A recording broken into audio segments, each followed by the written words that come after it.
When the Puritans came to America in the year 1630, their chief governor, John Winthrop, gave the number one reason for the Puritan migration. He wrote, "It will be a service to the church of great consequence to carry the gospel into those parts of the world, to help on the coming of the fullness of the Gentiles, and to raise a bulwark against the kingdom of Antichrist, which the Jesuits labor to rear up in those parts."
In the 19th century, the great historian James Atkin Wiley, known for his magnum opus, The History of Protestantism, also published extensive writings on the workings of the Jesuit order.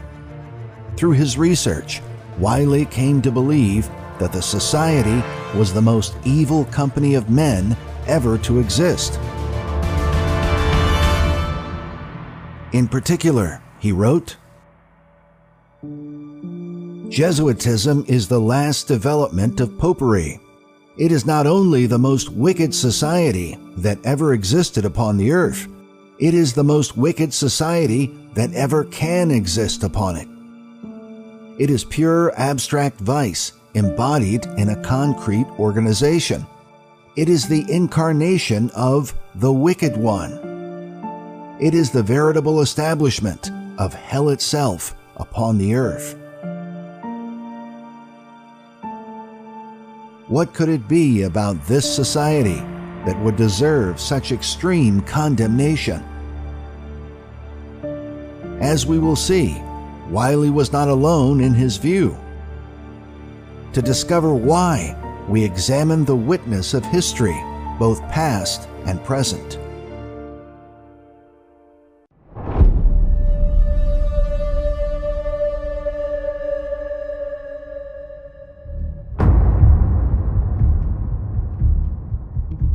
The Jesuit order, properly known as the Society of Jesus, was approved by Pope Paul III in the year 1540 to launch the Counter-Reformation. Their purpose was to overturn the Protestant movement, which had begun during the time of Martin Luther. When Luther burned the papal bull and declared the Pope to be the Antichrist, many were compelled to turn away from Rome. The Protestant movement spread across Europe and in time extended into countries abroad.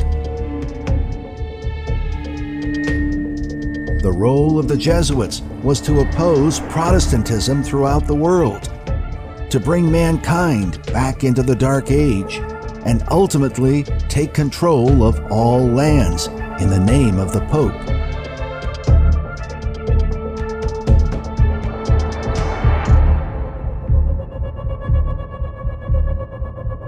From the beginning of the American colonies, the early Christian settlers warned against the activities of Roman Catholic Jesuit priests. It was well known that they desired to subdue the new American territory on behalf of the Pope. As a result, in 1647, Massachusetts Bay banned Jesuit priests from the colony. Upon upon pain of death if they should return after their banishment.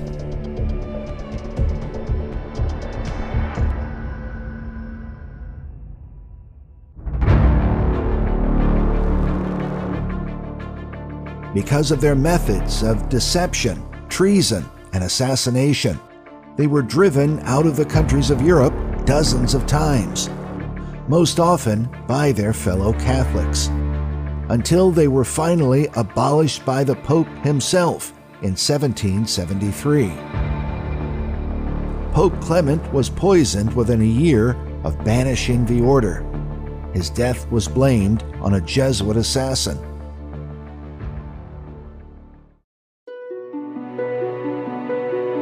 By the year 1814, the order was restored. In a letter to John Taylor, John Adams wrote, "We curse the Inquisition and the Jesuits, and yet the Inquisition and the Jesuits are restored." Adams also wrote to Thomas Jefferson in the year 1816. He said, "My history of the Jesuits is not elegantly written, but is supported by unquestionable authorities, is very particular and very horrible. Their restoration is indeed a step toward darkness, cruelty, perfidy, despotism, death, and I wish we were out of danger of bigotry and Jesuitism." Meanwhile, the Marquis de Lafayette, who famously served with George Washington during the American Revolution, once argued that, "It is my opinion," he said, "that if ever the liberties of this country, the United States of America, are destroyed, it will be by the subtlety of the Roman Catholic Jesuit priests, for they are the most crafty, dangerous enemies to civil and religious liberty. They have instigated most of the wars in Europe."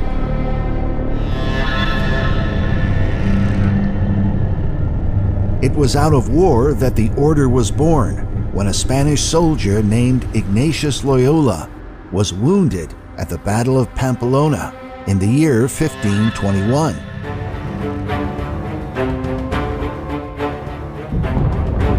A cannonball shattered his leg, ending his military career.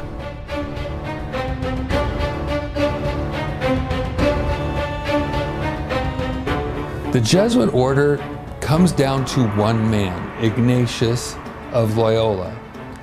And Ignatius was from the family of Loyola, a minor royal family. And he was actually an admirable guy. I mean, he was a good soldier, so good that when he was injured by a 1 in a million shot, a cannonball coming and bam, hitting his leg, the enemies took care of him and then sent him back to his family at Loyola. That's a noble soldier. And again, that's a great start, and the devil would love to taint that kind of a person. And he was a Roman Catholic.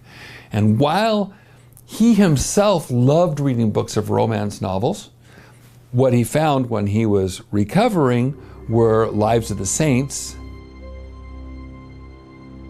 Loyola read books about the lives of Roman Catholic saints, including Dominic Guzman, founder of the Dominicans, the order that ran the Inquisition. Loyola was influenced by their zeal for Rome and their devotion to Mary. He was so devoted to Mary that he started having these visions while he was in his recovery. Ignatius of Loyola is the founder of the Jesuit order, and he converted after an interaction with a vision of Mary. And he had other visions as well. He claimed to have had a vision of the Holy Trinity in the form of a harp or a lyre, a stringed instrument. And he had another vision of a serpent with eyes all over it. It's just crazy, weird stuff. This is the man who established one of the most prominent orders in Roman Catholicism, the Jesuit order. And it was established based on a vision of Mary, a vision of a harp, a vision of a serpent. And if you read the history of the Jesuit order, they consider Mary to be the mother of the order, which is surprising since they also consider Mary to be the mother of the church. And through all these visions, he started getting the idea of how he could live this kind of a new holy life and dedication.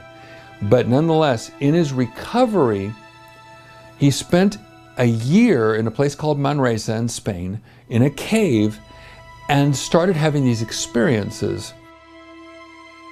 And he wrote all these notes. And under this kind of spiritual guidance, and I don't think it was God that was guiding him, he came up with this kind of a training. And in the end, when he applied this training to other people, it was like a brainwashing. I mean, they literally felt like enlightened people. In fact, they eventually got the name alumbrados, which in Latin would be Illuminati, enlightened ones. The spiritual exercises of Ignatius Loyola are continued among the Jesuits and others even today. Yet critics argue that his visions supported heretical doctrines, which are often contrary to Scripture. The spiritual exercises of Ignatius of Loyola are not just harmless exercises. They're actually exercises that were inspired by apparitions of Mary and demonic doctrines that he'd received from them.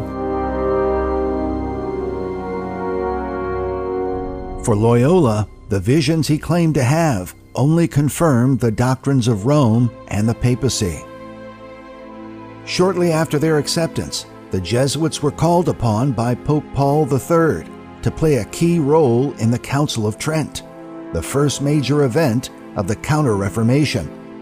The council denounced the Protestant reforms, in particular, the teaching that salvation is by faith in Jesus Christ alone. The council declared, "If anyone saith that faith alone in the divine promise suffices for the obtaining of grace, let him be anathema." The Protestant view is based in part on the teachings of the Apostle Paul, who wrote, "For by grace are ye saved through faith, and that not of yourselves, it is the gift of God, not of works, lest any man should boast." In contrast, Rome taught that salvation was only possible through the sacraments, or various rituals defined and administered by Rome herself. The Council of Trent declared, "If anyone saith that the sacraments of the new law are not necessary for salvation, let him be anathema." They teach the sacramentarian view of salvation, that the sacraments bring you salvation, and if you fall away, you go back to the sacraments, they will bring you back to the truth. Whereas the reformers believed that you're justified by faith alone in the finished work of Christ. So they would use the scripture, "Through this man Jesus is preached unto us the forgiveness of sins, so that all who believe can be justified from all things that they could not be justified under the law of Moses." Now that's what the Bible says, and that's what makes it clear. Luther and the Reformers argued for a return to the clear teachings of Holy Scripture, to believe the Bible as the only true Word of God. The Protestant preaches that we should believe the Word. And Paul says in Romans 10:17 that faith comes by hearing and hearing by the Word of God. And so the Protestant would say that it's through the foolishness of preaching the gospel that God has ordained to save His people. The Roman Catholic would say that it's by believing in the church. Yet according to the Council of Trent, faith in the church and its sacraments does not necessarily lead to heaven, since a Roman Catholic can only hope to end up in purgatory, a place where they must be burned for an indefinite period of time until their sins are fully removed. So even though you go through all the sacraments, you still haven't found peace with God. You'll have to go to purgatory and be cleaned up. So that, to me, is blasphemous, because I'm saying that Christ's blood doesn't cleanse me from all sin. When I confess my sins unto him, he is faithful and just to forgive us our sins and to cleanse us from all unrighteousness. So the Protestants preach a sudden, definite change that occurs when a person believes the gospel. He's saved by the power of God. He's born from above. He's reconciled to God, who before was at enmity with God. All those things take place when he believes on Jesus as a Savior. Whereas in Rome, none of those things take place because they never come into focus. Despite these arguments, the Council of Trent pronounced an anathema on anyone who would deny the doctrine of purgatory. Loyola's contribution towards the absolute authority of Rome was significant. His spiritual exercises established rules for how his followers were to think. He said, "We must hold fast to the following principle. What seems to me white, I will believe black, if the hierarchical church so defines." The initial weapon of the counter-reform was based in doctrine and theology. But when that proved ineffective, the Jesuits looked to the use of force and developed a network of spies and assassins. At some point, they established a secret oath for those who reached the higher levels of the order. The Jesuit oath has been known for more than 200 years and remains a point of controversy, with some questioning its very existence. Nevertheless, the oath has been published repeatedly in books and articles and can be found among the records of the Library of Congress and in the National Library of Australia.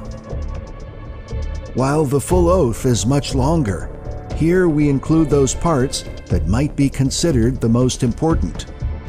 It begins with a Jesuit superior speaking to a younger initiate who is already a Jesuit priest but is now brought under what is called the fourth vow of the order.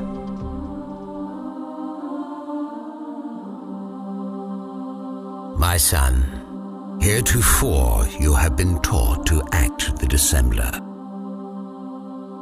but you have not yet been invested with all that is necessary to command in the army of Loyola. For none can command here who has not consecrated his labors with the blood of the heretic. For without shedding of blood, no man can be saved. Therefore, repeat after me. I, now, in the presence of Almighty God, the Blessed Virgin Mary, and to you, my ghostly father, the Superior General of the Society of Jesus, declare and swear that His Holiness the Pope is Christ's vice-regent, and that he hath power to depose heretical kings, princes, states, and governments, all being illegal without his sacred confirmation. I furthermore promise and declare that I will, when opportunity presents, make and wage relentless war, secretly or openly, against all heretics, Protestants, and liberals, to extirpate and exterminate them from the face of the whole earth. And when the same cannot be done openly, I will secretly use the poisoned cup, the strangulating cord, the steel of the poniard, or the leaden bullet, as I at any time may be directed so to do by any agent of the Pope or Superior of the Society of Jesus.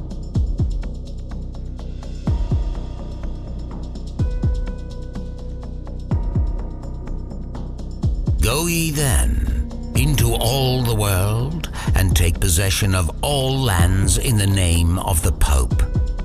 He who will not accept him as the vicar of Jesus and his vice-regent on earth, let him be accursed and exterminated.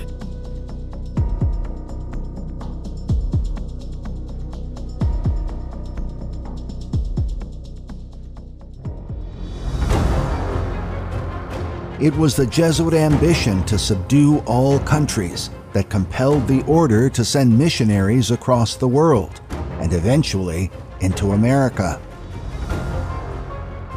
In the 19th century, one of the many voices sounding the alarm was a close friend of the Marquis de Lafayette, the famed professor Samuel F. B. Morse, inventor of the telegraph and the Morse code. Morse communicated with Lafayette about the dangers America faced from Rome and her Jesuit priests. He published a book titled Foreign Conspiracy Against the Liberties of the United States in 1841. In it, he warned of the agents of a European plot on American soil. He said, "And who are these agents? They are, for the most part, Jesuits, an ecclesiastical order proverbial through the world for cunning, duplicity, and total want of moral principle. An order so skilled in the arts of deception that even in Catholic countries, in Italy itself, it became intolerable and the people required its suppression." Countless books, essays, and sermons were published in the 19th century, warning about the intentions of Rome and her Jesuit priests against the United States. Most of these works were published by Christian churchmen. Perhaps one of the more interesting titles is from a minister named Elijah Lucas. His book is called Shall Liberty Die or Patriots to the Front? Published in 1897, the book warned that the anti-Christian power is now at work in undermining the institutions and destroying the liberties of this great and free and prosperous nation.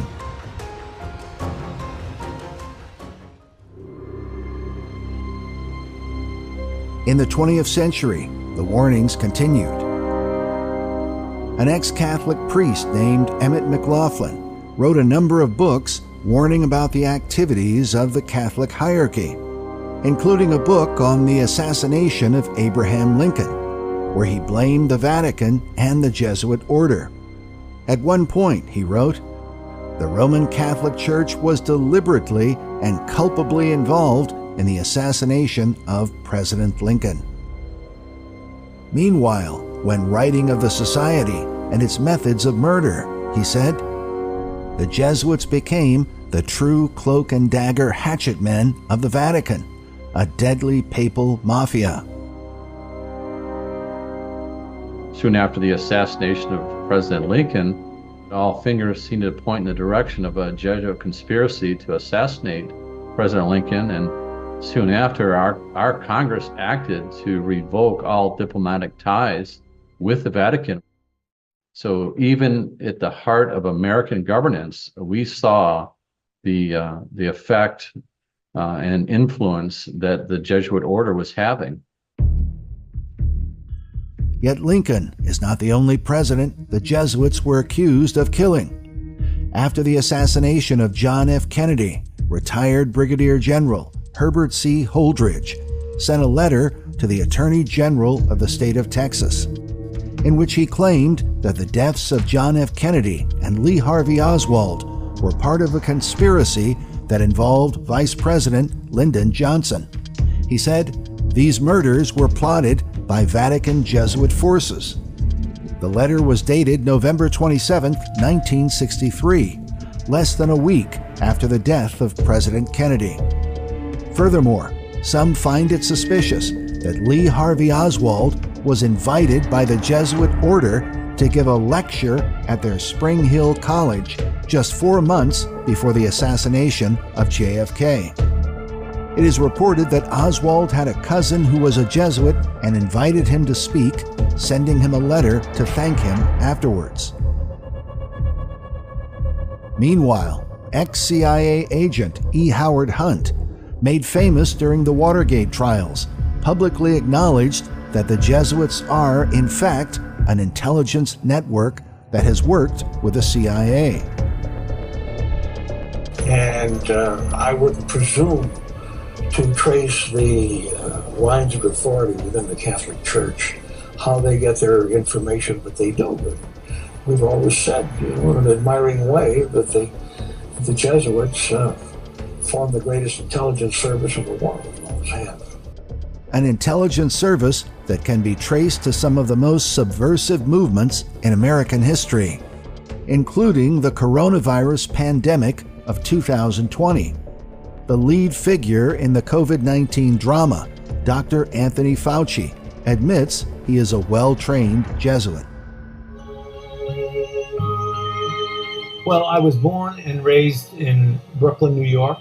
My father is a pharmacist, so I had some exposure to the health issue, but I don't think that was the major thing leading me into medicine. It was mostly training in high school and college by the Jesuits, who taught humanities, classics, Greek, Latin.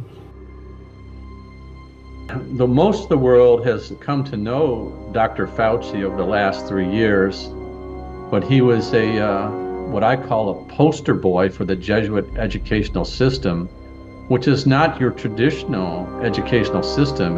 They are very agenda-driven. One of their mantras is the end justifies the means. With Fauci, we discover that Dr. Deborah Birx is also closely associated with the order. She was originally sworn into her office standing beside a Jesuit priest who was described as a longtime family friend. He also gave the invocation. I understand originally that Dr. Birx had requested that Pope Francis give his invocation, but he was a little occupied, so I was sent instead.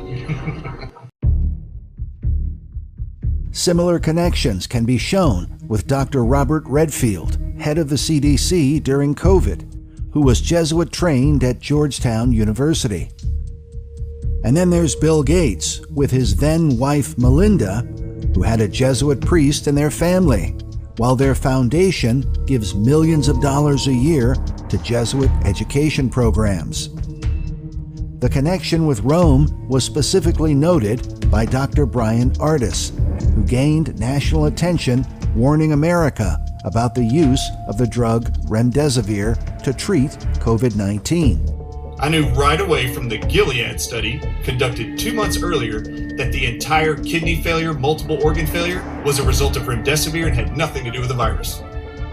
In an online interview, Dr. Ardis gave his opinion on the role of Rome and COVID-19. But I am concerned that no one is acknowledging who the real threat is. I actually think the Roman Catholic Church and the Pope Francis, is over this entire thing. And I think he's manipulating, controlling the entire narrative. I think he's got Anthony Fauci in his pocket. I think he's got Joe Biden, Donald Trump, Francis Collins. I think all of them are being controlled by a division of the Roman Catholic Church called the Order of the Jesuits, whose sole mission for the last 200 years I'm aware of, since 1857, they have been plotting to destroy the Constitution of the United States.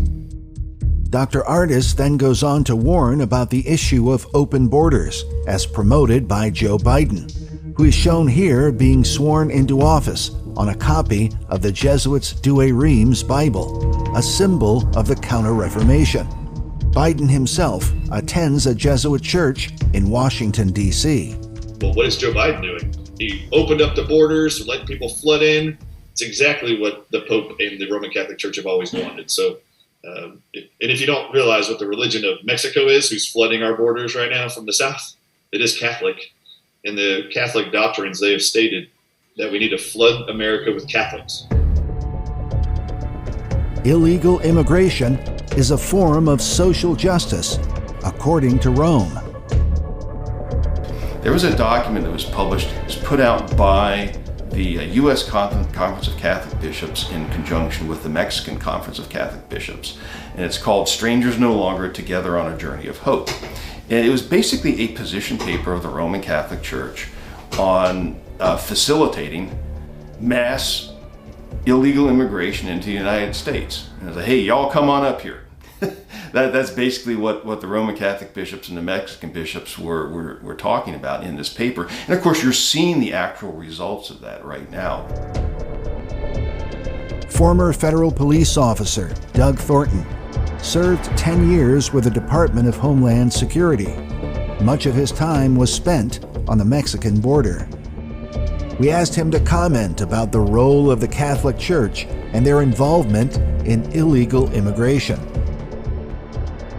You have entities like almost every Catholic church, and to include the Red Cross, that are all sponsored by the Vatican, controlled by the Vatican.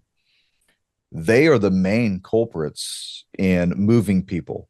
It's always been a Catholic church shows up somewhere at midnight with a van when we got, a busload or two of illegals, and then they come and pick them up and they drive them away because they are helping the government with repurposing these people, bringing them to other places.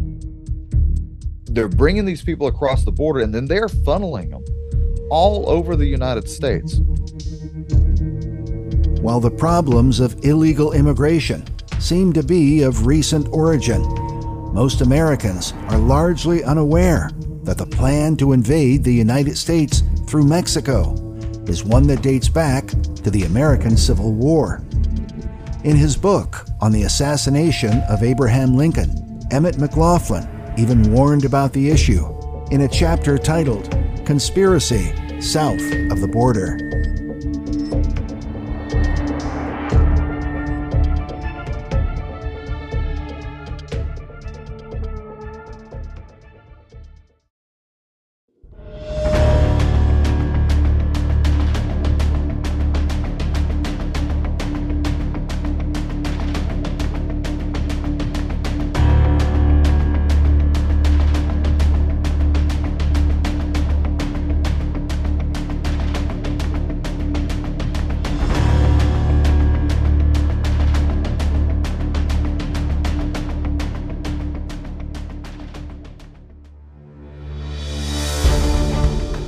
One of the most controversial chapters in all of American history involves the time of the Civil War, the climax of which was the assassination of Abraham Lincoln. While the events surrounding Lincoln's death are well known, it is the truth about the conspirators and what motivated them to commit their crime that some argue has been suppressed in modern times.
The American Civil War is said to this day to have been the bloodiest war in American history.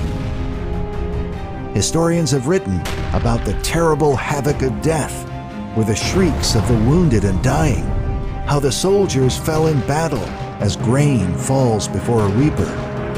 Men on both sides were subjected to murderous fire, so much so it appeared to some that only mutual extermination would put a stop to the awful carnage. Such are the descriptions of historians, both past and present. Most historians estimate that over 600,000 men perished during the struggle. Many of them fell in battle, while others died of disease and also as prisoners of war. It was a conflict that divided the nation. While we are told that slavery was the key issue, how is it that the war began when Abraham Lincoln had no intention of abolishing the slave trade? The answer may be in the role played by the powers of Rome during the conflict.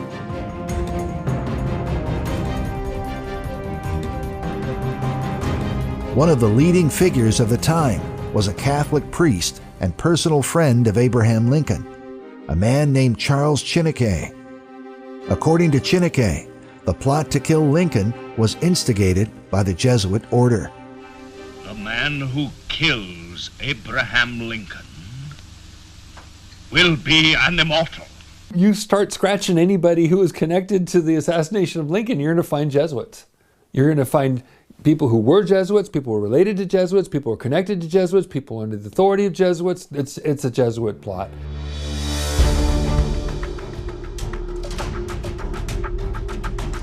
Chineke wrote that the Jesuit assassin Booth murdered Lincoln the 14th of April, 1865 at 10 o'clock p.m. He went on to say that Booth was nothing but the tool of the Jesuits. It was Rome who directed his arm after corrupting his heart and damning his soul. He said that horrible crime was the work of popery. And after 20 years of constant and most difficult researches, I come fearlessly today before the American people to say and prove that the President Abraham Lincoln was assassinated by the priests and the Jesuits of Rome. The testimony of Chineke was recorded in his book, 50 Years in the Church of Rome, where he detailed his life as a Catholic priest and how he also became the friend of Abraham Lincoln. In this book, we learn a lot about the Jesuits and a little more about Lincoln himself and about the assassination of Lincoln. Because of Chineke, we have an insight into a lot of background concerning even Lincoln in the days and what the Jesuits were doing in the days of Abraham Lincoln. Charles Chineke was originally from Canada, where he was ordained a Catholic priest in 1833. During his time in Quebec, he was dedicated to opposing alcohol abuse and became known as the Apostle of Temperance. He would later immigrate to the United States, where he would become the founder of St. Anne, Illinois. The memory of his influence is still preserved in St. Anne to this day. In modern times, his writings, which have inspired much debate, have been defended by a fellow Canadian. Well, I read Charles Chineke's autobiography, 50 Years in the Church of Rome, way back in 1986. And I was so startled, so intrigued by his stunning allegation of the involvement of a powerful religious organization in the murder of Abraham Lincoln. And I remember looking at this book and thinking, wow, what a thing to say. And wondered who this man, Charles Chineke, was. And so I started to do research. Canadian author Paul Sarup would spend more than 20 years investigating the story of Charles Chineke, and especially his claims concerning Lincoln and the American Civil War. His research was published in the book, Who Killed Abraham Lincoln, where he reveals much about the historic character of Chineke himself. He was an accomplished, celebrated clergyman, born in 1809, the same year as Abraham Lincoln. He gained worldwide fame and influence during his lifetime. When he died, his obituary, for instance, was on the front page of the New York Times, and it was reported around the English-speaking world. He was born in Quebec, a Roman Catholic, but he was raised as such, but uniquely in that he also learned and came to know God's Word, as his father had a French Bible. He then went on to become a Roman Catholic priest. And thanks to his remarkable eloquence, he'd persuaded about half of Quebec to give up drinking. And most Quebec families had a portrait of him in their household. In his book, Chineke says he first met Lincoln in the year 1856, when he was being falsely accused by a fellow Catholic named Peter Spink. According to Chineke's account, the controversy was stirred up by a powerful bishop named Anthony O'Regan of Chicago. Supposedly, he was angry at Chineke, who had challenged his authority and sought revenge through Peter Spink. The controversy ultimately landed in a court in Urbana, Illinois, where Chineke was defended by Abraham Lincoln, who was a respected lawyer at the time. There in Urbana, Lincoln defended Chineke in 2 court actions brought by a prominent Catholic resident of the area named Peter Spink. So he defended him in 2 court actions. One of them was the most high-profile libel case in Lincoln's career. And incidentally, as I state in my book, at this point of time, the celebrated apostle of temperance fame in 1856, however, was such that the slander suit in which Abraham Lincoln defended him attracted large crowds of people who attended because Chineke was involved, not Lincoln. So interestingly, it was actually Chineke who was better known than Lincoln, though certainly at this time, Lincoln was a distinguished and accomplished lawyer. In the fall of 1856, with Lincoln's help, the case was won, and Chineke said that ultimately the Bishop of Chicago was behind it, and with the bishops of the world really supporting him.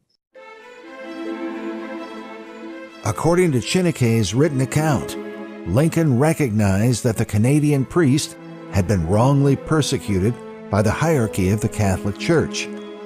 But the victory against Rome compelled Chineke to give Abraham Lincoln a warning. Well, at the conclusion of the trial in Urbana in 1856, Chineke said he was crying, and Lincoln said to him, "Why are you crying? I mean, you should be very happy." But Chineke said that he had seen some 10 or 12 Jesuits in the courthouse. Chineke said that he could see Lincoln's sentence of death in their eyes. He says Lincoln became more solemn and said, "I know the Jesuits never forget nor forsake, but man must not care how and where he dies, provided he dies at the post of honor and duty." When I read the words that Chineke wrote about Abraham Lincoln's words, they match what I understand of his speech so well, it's hard not to see. And besides, what reason would he have to lie about it? It cost him so greatly. Yeah. It cost him so greatly. It's a matter of historic record that he was the friend of Lincoln. Yeah, it's a matter of historical record. But people say his quotes are not real and stuff. Or the Jesuits probably say his quotes are not real. But the truth is, they represent Lincoln so well, and they represent history so well, and again, they cost him greatly to make those statements. So I found only reason to believe that what he said was pretty accurate. He also knew Lincoln while he was president in the White House. Yes, he did. Did he not warn Abraham Lincoln that he was going to be assassinated? Yes, and Lincoln's response is so famous, I have to say it. "I know that the Jesuits never forget nor forsake, but a man must not care how or where he dies, provided he dies at the post of honor and duty." Whoa. Yeah. That is amazing that a person would say that that's what matters. He didn't run and hide like a lot of people. He stood right there in the middle of it. People can say anything they want to about Lincoln, about anything else, but from this, dude, this man was a man. Despite Chineke's initial warning, it would be years before the opposition of Rome would be more fully realized. Once the Civil War began, the Southern Confederacy was linked to the interests of the Vatican and the Catholic bishops of America. The Jesuits were well known as slave owners and took the side of the Confederacy. In fact, Chineke quoted Abraham Lincoln, who said that, "From the beginning of our Civil War, there has been not a secret, but a public alliance between the Pope of Rome and Jeff Davis. The Pope and his Jesuits have advised, supported, and directed Jeff Davis on the land from the first gunshot at Fort Sumter by the rabid Roman Catholic Beauregard." Indeed, General Pierre G.T. Beauregard was just one of many Catholic leaders involved on the Confederate side of the war.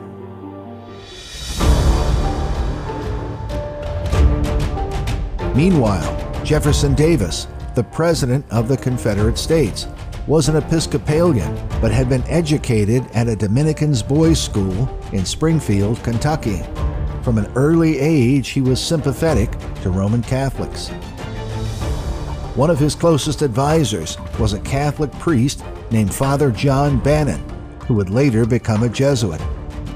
He was enlisted by Davis to lead a diplomatic mission on behalf of the Confederacy to gain official recognition from the Pope. But according to Lincoln, the person who convinced the Vatican to support the Southern cause was Bishop John Hughes, the Archbishop of New York. While pretending to support the Union, Bishop Hughes went to Rome and advised the Pope to recognize the legitimacy of the Southern Republic. The only nation in the world that recognized the Southern Confederacy with its cornerstone of slavery was the Vatican.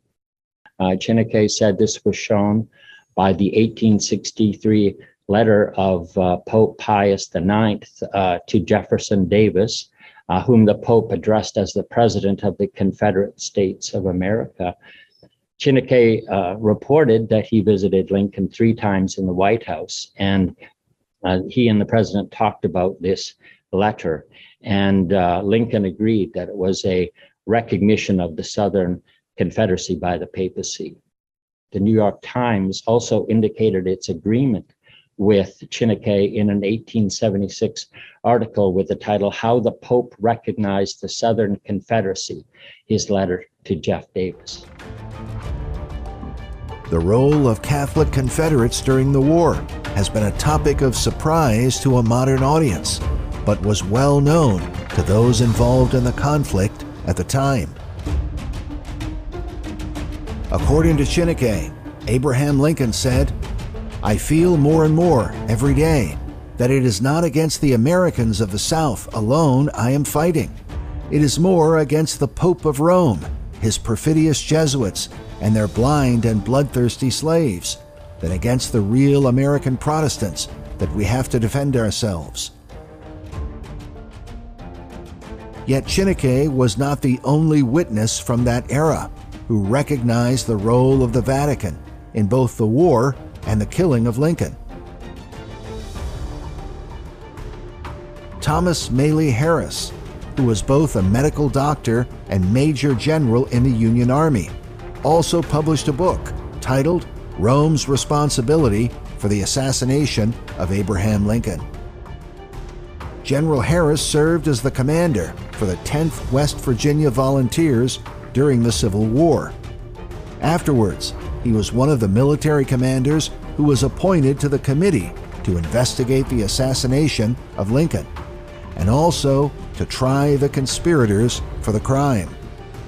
As such, General Harris had virtually all of the first-hand information about the plot to kill Lincoln in the months that followed the event. General Harris documented evidence that the key conspirators, including Mary Surratt, whose boarding house provided the location for planning the crime, along with her son, John Surratt, a former Confederate spy during the war, were both devout Roman Catholics, motivated by their loyalty to the Confederacy and were referred to by Harris as, quote, zealous slaves of the Pope, and clearly proven by the evidence given before the commission to have been leading and active members of the conspiracy.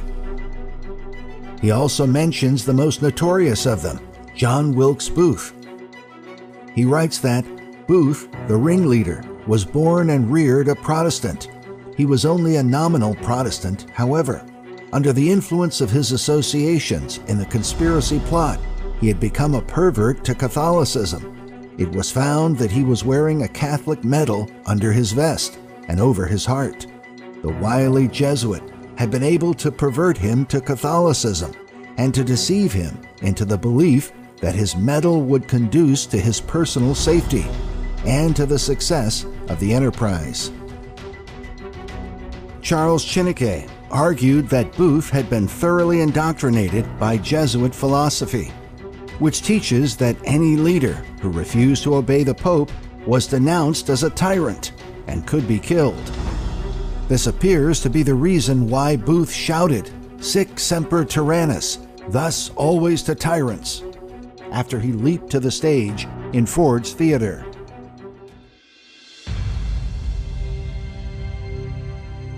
Jacob Thompson of Mississippi was the former Secretary of the Interior, who resigned his office to serve in the Confederacy. He is remembered as a Confederate secret agent in Canada.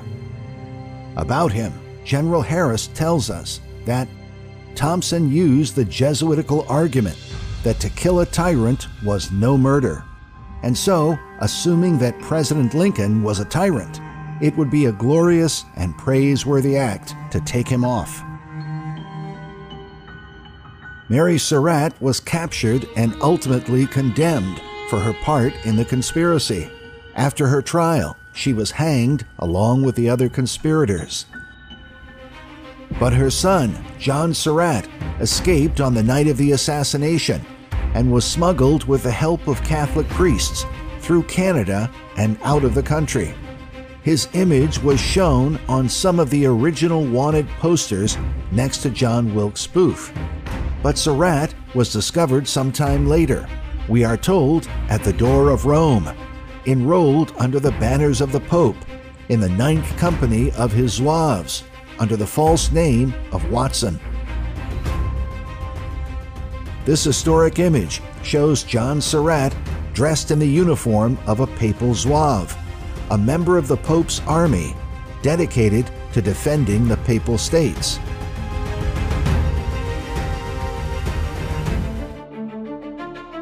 Despite his initial escape, once Surratt was discovered, he was arrested and brought back to America to stand trial for the murder of Abraham Lincoln.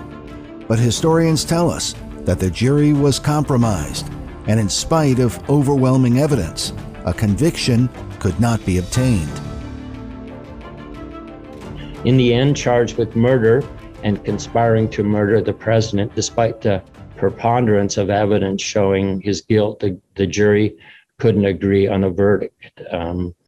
And Charles Chineke alleged the reason John Surratt was not convicted was because the Catholics on the jury refused to find him guilty, despite the evidence, just as years earlier, a Catholic member of a jury refused to acquit Chineke in his court battle with Peter Spink.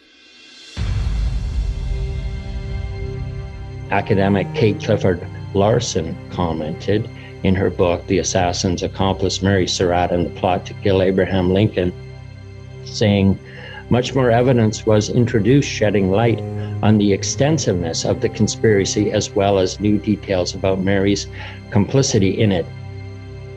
But despite the new evidence, John's case ended in a mistrial. The civilian jury was packed with Southern sympathizers. All charges were then dropped because the statute of limitations of 2 years on a charge of treason had passed, and in February 1868, John was set free.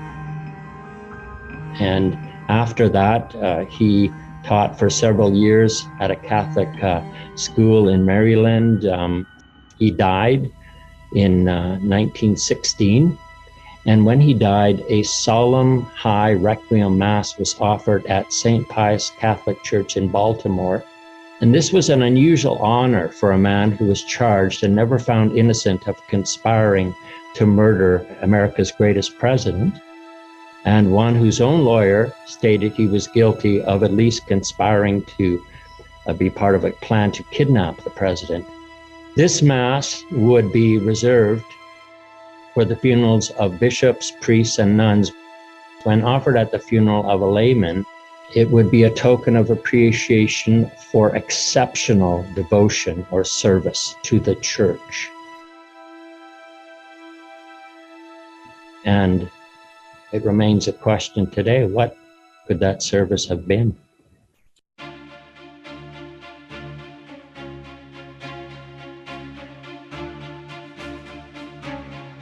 Yet according to General Thomas Maley Harris, the killing of Lincoln was only part of Rome's plan against America. The Jesuits and Catholic hierarchy worked with the powers of Europe in an attempt to provide aid to the Southern Confederates through a French army that would invade Mexico and take control of the country, in order to establish what General Harris called a Roman Catholic Empire in Mexico, with their own monarch, an Austrian prince named Maximilian I. The European plot was said to be the work of Pope Pius IX in Rome, along with the Emperor Napoleon III of France. Charles Chineke made the same argument in his later work titled 40 Years in the Church of Christ. He said, during the Civil War, the French Emperor Napoleon and the Pope conceived the idea that there was a good opportunity to establish an empire in Mexico. The expectation was that such an empire would be a great Roman power in this continent and be likely to become part of the slave and Romish nation to be founded on the ruins of the Republic of the United States and the ultimate control of North America. Did Abraham Lincoln blame Rome for the American Civil War? Yes, he did. Chineke visited Lincoln 3 times. He visited his friend 3 times in the White House, and they talked about things like the Civil War. And I can quote Chineke saying what he said Lincoln said. And Lincoln said, "This war would have never been possible without the sinister influence of the Jesuit. We owe it to popery that we now see our land reddened with the blood of her noblest sons." Though there were great differences between the South and the North on the question of slavery, neither Jeff Davis nor any one of the leading men of the Confederacy would have dared to attack the North had they not relied on the promises of the Jesuits that under the mask of democracy, the money and the arms of the Roman Catholics, even the arms of France, were at their disposal if they would attack us. Modern historians often overlook that a French army did invade Mexico in 1862 during the American Civil War. The French attempted to take control of the country, but were stopped short at the historic Battle of Puebla on May the 5th, where the Mexican army defeated the French and halted their advance. The Battle of Puebla is celebrated every year during Cinco de Mayo. Yet in time, the French would succeed in capturing Mexico and installed their European monarch, Maximilian I, as the ruler. But his reign was short-lived, as the United States sent aid to help the Mexican fighters defeat the French. Ultimately, Maximilian was deposed and executed by a Mexican firing squad. Yet because of all the intrigues with Rome and the evidence that the Jesuits were behind the assassination of Lincoln, the United States cut off diplomatic relations with the Vatican in the year 1867, a decision that stood for 117 years, until the Reagan administration in 1984.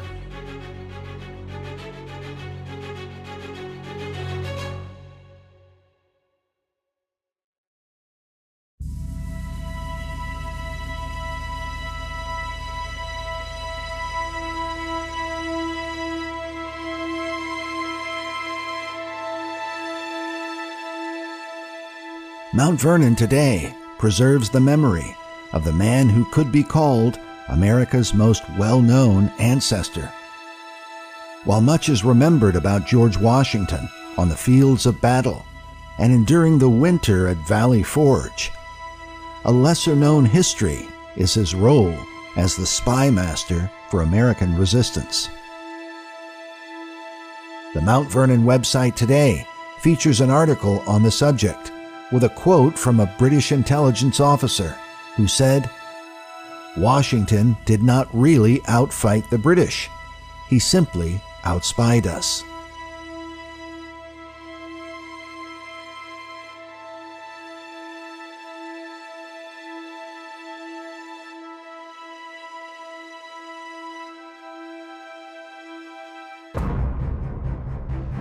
Perhaps the most controversial topic in modern America is the hidden activity of what is commonly called the deep state in our political system. Made up of shadowy figures who are part of a secret government in the United States, operatives whose identities are generally unknown, and yet their influence seems to be the real control behind decisions being made, even when the policies oppose American law or the will of the American people. The deceptions of the deep state have compelled many Americans to investigate and to wonder, what will the end result of these things be? Is America headed for a time of tyranny?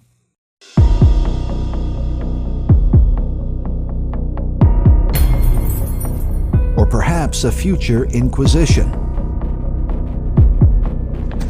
Police department! Third floor! Open the door!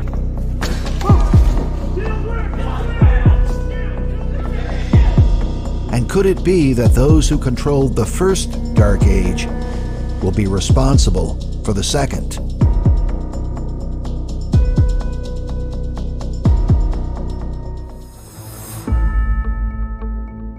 In 2014, the Boston Globe published an article with the headline, "Vote All You Want, the Secret Government Won't Change." The article focused on the book, National Security and Double Government, by Professor Michael J. Glennon. In it, we are told that the author, quote, catalogs the ways that the defense and national security apparatus is effectively self-governing, with virtually no accountability, transparency, or checks and balances of any kind. Glennon himself is a professor of law at Tufts University and has worked as legal counsel for a variety of congressional committees and the State Department. His book is based on his own experience. Here he explains his views on what he means by double government. We have developed a bifurcated set of institutions. One set for public show and a second set that operates behind the scenes in the realm of national security. And I underscore that. I'm talking about in the realm of national security.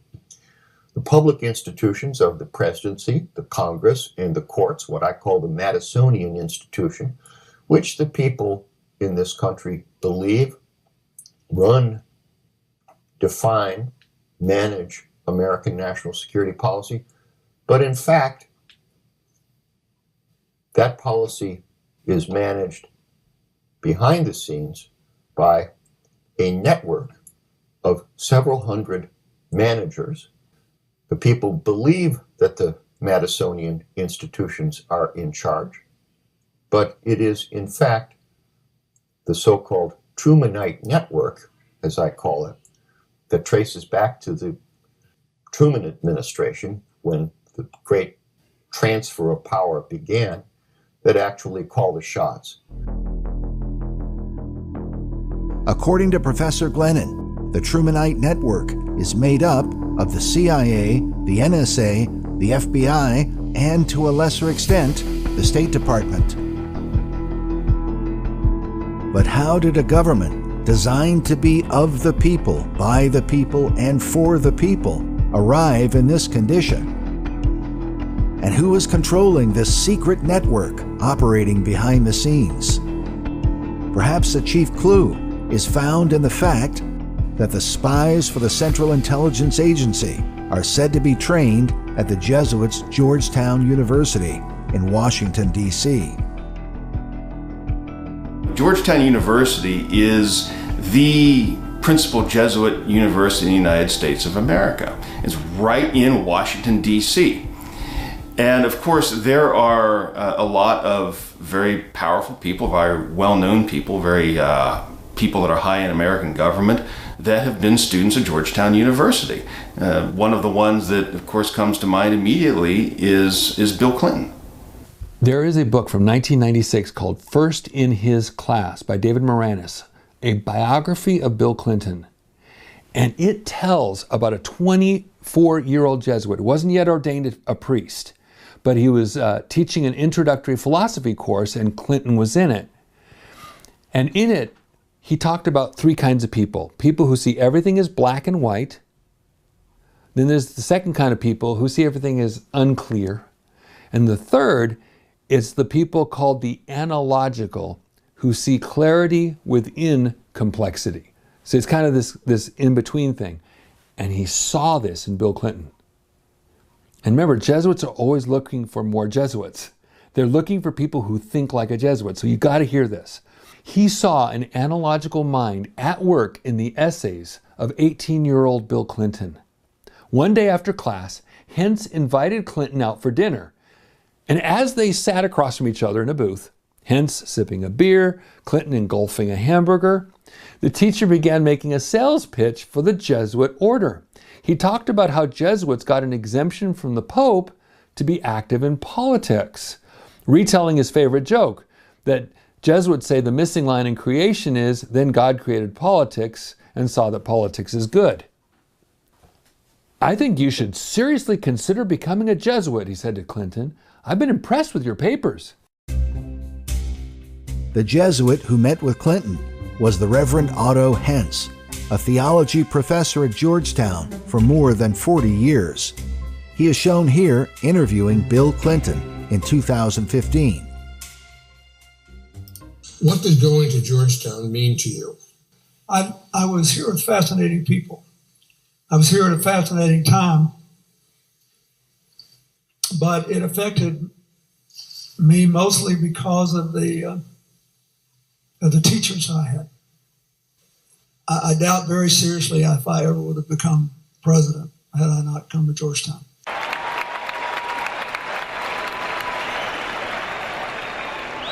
He became aligned with globalists and set up. They literally set him up. So then do you believe that Bill Clinton's path into globalism was through the Jesuit order? Oh, yes. Here, listen to this. In 2000, September 26th, I accidentally stumbled on the pages sitting live at the government printing office online. I don't know if you can still do that or not, but I was happy to find it. This is from a speech, okay? September 26, 2000. He said, I'd like to thank the faculty and staff and students who are here and all the members of my administration and administrations past who are here and my friends from Georgetown days who are here. Georgetown Law School has given more talent to this administration than any other single institution in America. And I'm almost afraid to mention some for fear that I'll ignore others or admit them anyway. But among the people in the administration who are Georgetown law grads are my Chief of Staff, John Podesta, my White House Counsel, Beth Nolan, my Deputy Counsel, Bruce Lindsay, former White House Counsel, Jack Quinn, Budget Director, Jack Lew, former Trade Ambassador and Commerce Secretary, Mickey Cantor, Counselor to the Chief of Staff, Michelle Ballantyne, Deputy Communications Director, Stephanie Cutter. They're all graduates of Georgetown Law, and I've had various ambassadors and other appointees, and Lord knows what else you gave me. So I'm grateful for that. It's also quite interesting to me that Beth Nolan's assistant, Ben Adams, and my personal aide, Doug Band, are also actually working full-time at the White House. Later on, he says, I also want to credit one other person for the remarkable fidelity Georgetown students and Georgetown lawyers have had to public service over the years, my freshman philosophy teacher, Father Otto Hentz. So he has this major indebtedness to the Jesuit order.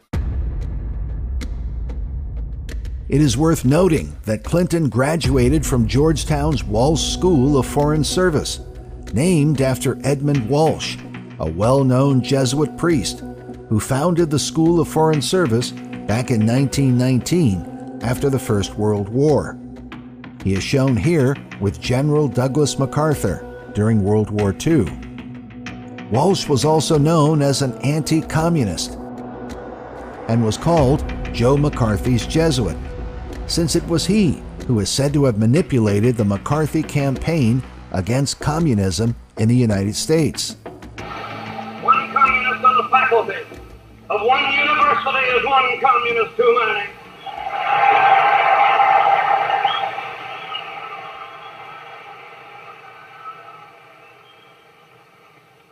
One communist among the American advisors at Yalta was one communist too many.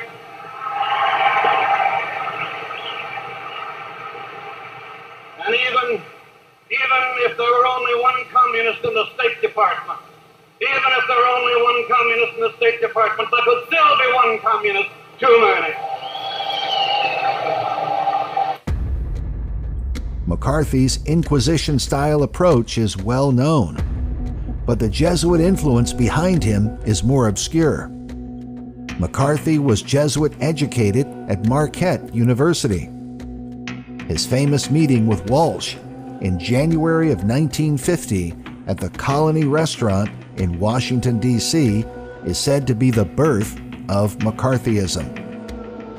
But what was the real purpose of Edmund Walsh, considering that his fellow Jesuits helped to create communism back in the 19th century?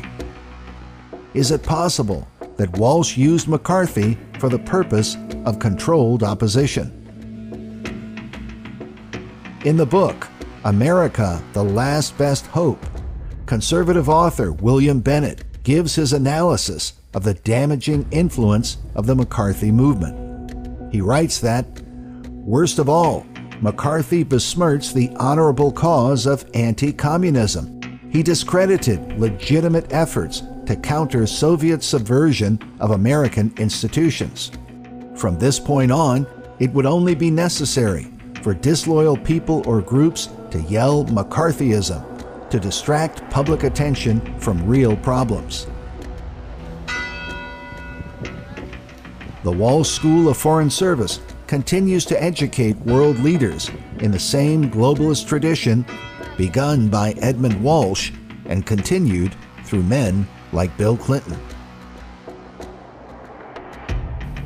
There is no longer a clear division between what is foreign and what is domestic. The world economy, the world environment, the world AIDS crisis, the world arms race, they affect us all. Today, as an old order passes, the new world is more free, but less stable. Communism's collapse has called forth old animosities and new dangers. Clearly, America must continue to lead the world we did so much to make. Bill Clinton was a student at Georgetown University. He's a graduate of Georgetown University. And again, there are many others. And I mean, the fact that they've got that Jesuit school right in the nation's capital, that's not an accident. That's something that is done intentionally. And of course, they train many, many people.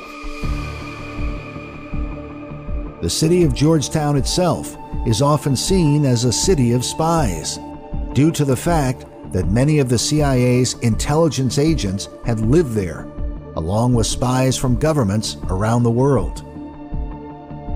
Georgetown University is the Jesuit headquarters in the United States, featuring a statue of the order's founder, Ignatius Loyola. Nearby is another statue of the university's founder, John Carroll. John Carroll was the first Catholic bishop of the American hierarchy. Beforehand, Catholic bishops were forbidden on American soil due to their history of subversive activities in Protestant countries. Samuel Adams wrote about this in his famous work, The Rights of the Colonists, 1772. In examining the teachings of John Locke on the subject of toleration, he said the following: "Toleration ought to be extended to all whose doctrines are not subversive of society. Excluded from such toleration are those who teach doctrines subversive of the civil government under which they live. The Roman Catholics or Papists are excluded by reason of such doctrines as these, that princes excommunicated may be deposed, and those that they call heretics may be destroyed without mercy, besides their recognizing the Pope in so absolute a manner, in subversion of government, by introducing imperium in imperio, leading directly to the worst anarchy and confusion, civil discord, war, and bloodshed."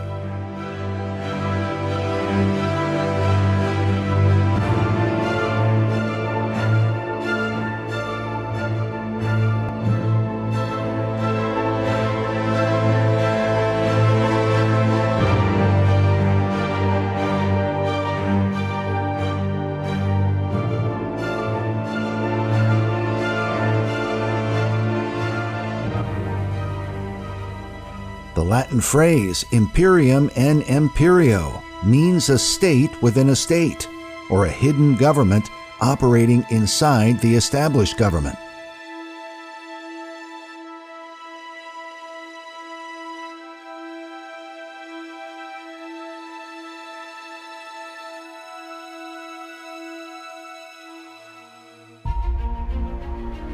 Before he signed the Declaration of Independence, Sam Adams declared, "This day I trust the reign of political Protestantism will commence."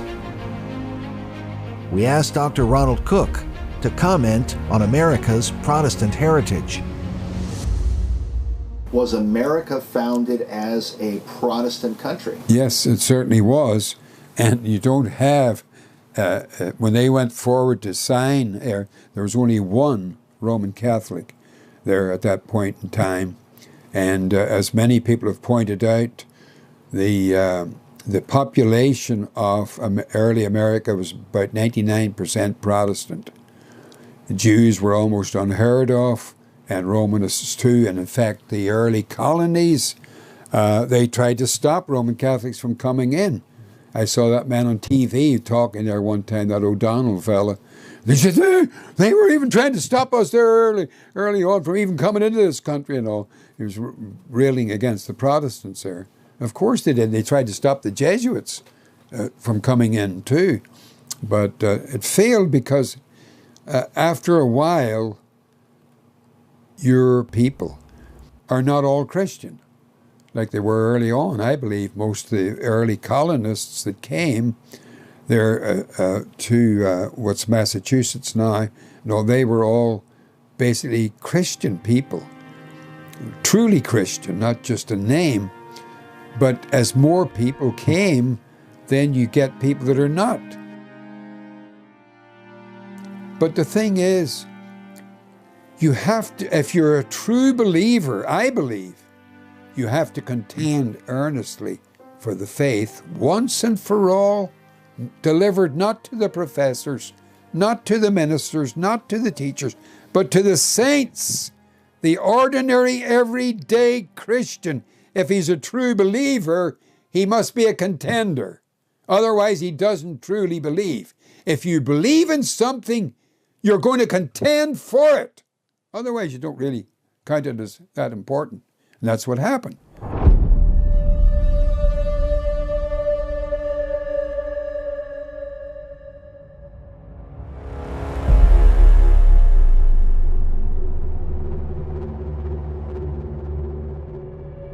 In an article titled "From Georgetown to Langley, the Controversial Connection Between the Prestigious University and the CIA," author Alan MacLeod writes, "If you have ever wondered, where do America's spies come from?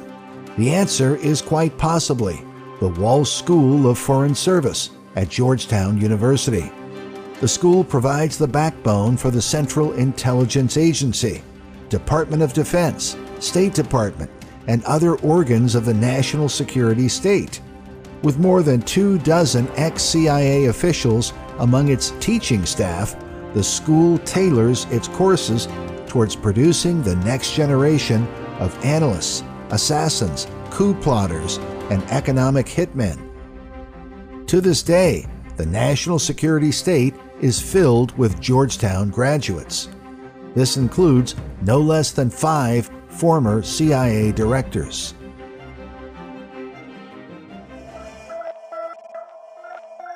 To understand how the Jesuits achieved such influence, we must consider that not all those who are called Jesuits are necessarily priests. Many Jesuits operate in secret and often appear in a variety of professions in society.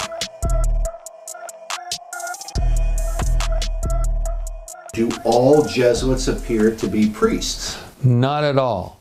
In fact, only a certain number end up as priests. There's so many filtration systems on the way to becoming a priest. Many of them are coadjutors, formed coadjutors. That's a type 2 class, second class. And that means they can either be spiritual coadjutors, which means they can hear confessions, but they can't go a whole lot beyond that. There's some things they can do, but most they cannot. And then there's the temporal coadjutors, and those are the ones you got to watch out for. They may be your janitor. They may be a librarian, college professor, public relations, any number of things. No SJ, nothing to tell you that they're actually Jesuits, but they're full Jesuits, just not priests. I guess you can be educated by the Jesuits and consider yourself more or less a lay Jesuit. A man wrote to me, and he said his mother was a lay Jesuit, and he mentioned other people, like I'm a lay member of a church, where you wouldn't be the clergyman in the church, but you would be a member of it. In a book called The Papal System, first published in the year 1872, 19th century minister William Cathcart writes on the history of the papacy and the Jesuits in particular. He says, a Jesuit might be a leading Protestant, a prominent politician, the wife of a cabinet officer, a servant in a family. Anything, anywhere. They are everywhere in every guise.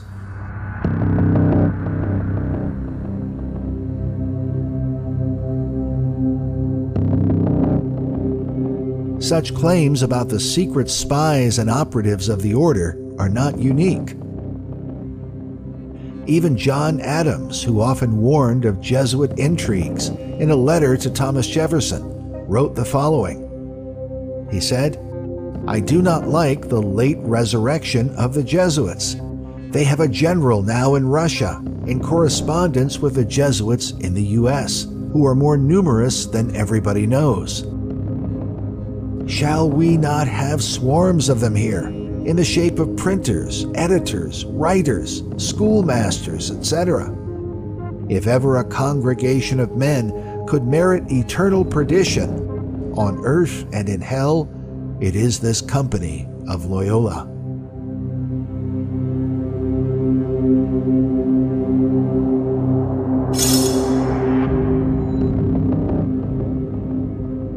Nineteenth-century priest Charles Chineke warned that the Catholic bishops of America had a plan to take control of the U.S. government using covert methods. Chineke reported that he was invited to go to a large meeting of priests in Buffalo, New York in 1852. And at this meeting, he heard of a plan to mass Roman Catholics in the large cities of the United States, to take political control of the country and to make a way for the time when, as he said, not a single senator or member of Congress will be chosen if he be not submitted to our Holy Father, the Pope, and when Catholics will not only elect the president, but fill and command the armies, man the navies, and hold the keys to the public treasury.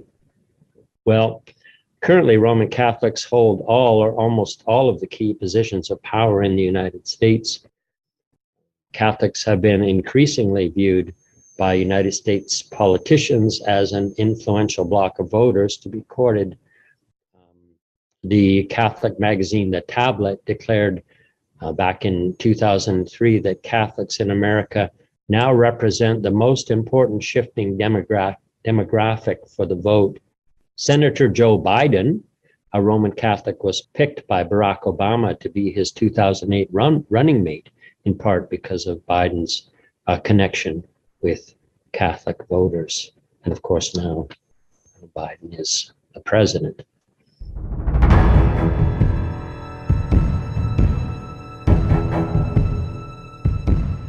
To understand how Rome and the Jesuits gained the upper hand in the American deep state, we must study the foundations of the CIA and how the American intelligence system was established during the Second World War.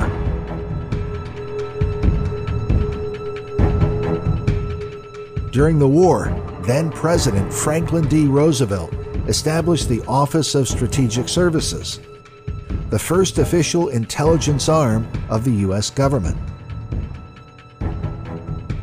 FDR chose as the sole leader of this new department a former classmate from Columbia Law School, an Irish Catholic named William Donovan.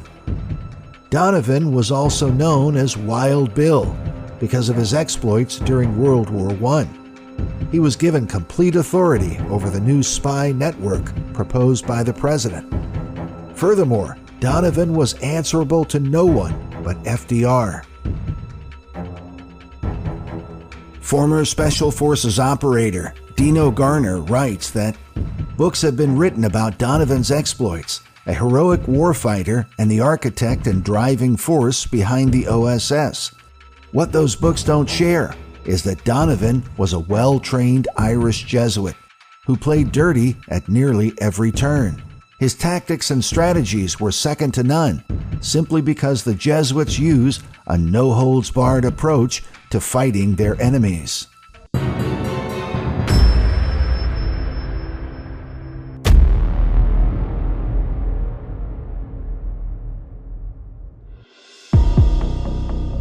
Garner goes on to say, the guys who wrote Donovan's field manuals were also high-ranking Jesuits who'd been trained in the art of warfare. While the OSS was controversial, some of America's prominent figures served in Donovan's spy network. Perhaps most interesting was Julia Child, the woman made famous for her dynamic cooking show. Yet those who watched her were largely unaware that during the war, she worked as a spy for Donovan and the OSS. With her were men like Catholic film director John Ford, who was famous for his many productions with American icon John Wayne. Ford also served in the OSS. He even created training films for Donovan, including this one, where he appears as an OSS officer. Now, we'll give you all the dope you require about this El Porto area, but just don't read it. Absorb it. Okay, if you want to waste time. But I tell you, I know El Porto like a book. Perhaps the enemy has added a couple of chapters since you've left. Aye, aye, sir. The film shows how an overconfident agent can make mistakes. It was just one of many projects Ford produced for the OSS, and shows the connection between the intelligence community and the entertainment industry from the beginning.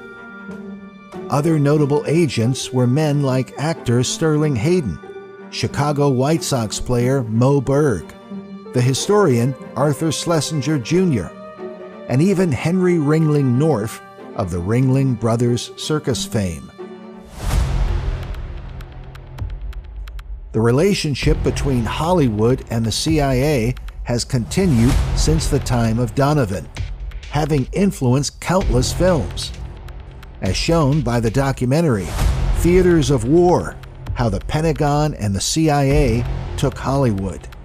In the film, Dr. Matthew Alford claims that what we found is that thousands upon thousands upon thousands of products have been affected and are often rewritten at script level by the national security state in the United States.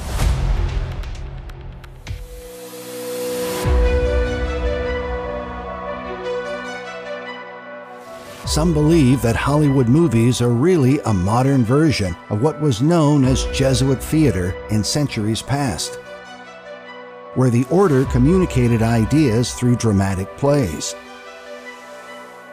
The book, Jesuit Hollywood by Sean Wilcock, documents how Jesuits used theater as part of the Counter-Reformation to refute the anti-papist dramas inspired by Martin Luther.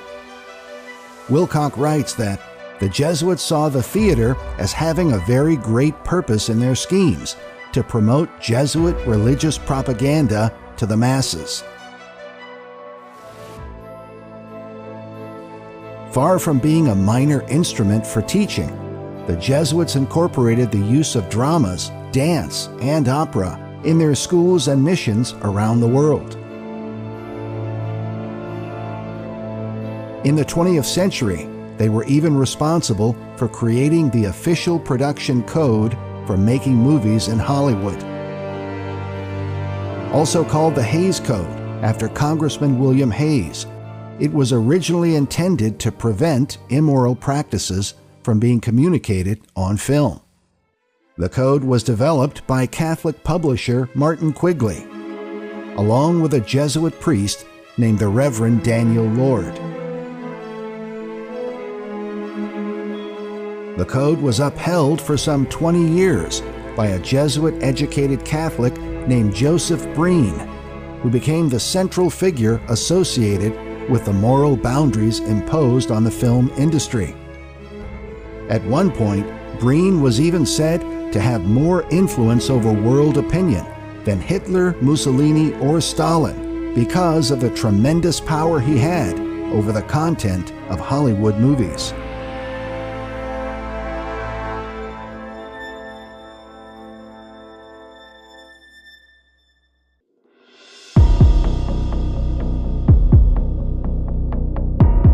But while the code was done away with, the influence of Rome did not cease.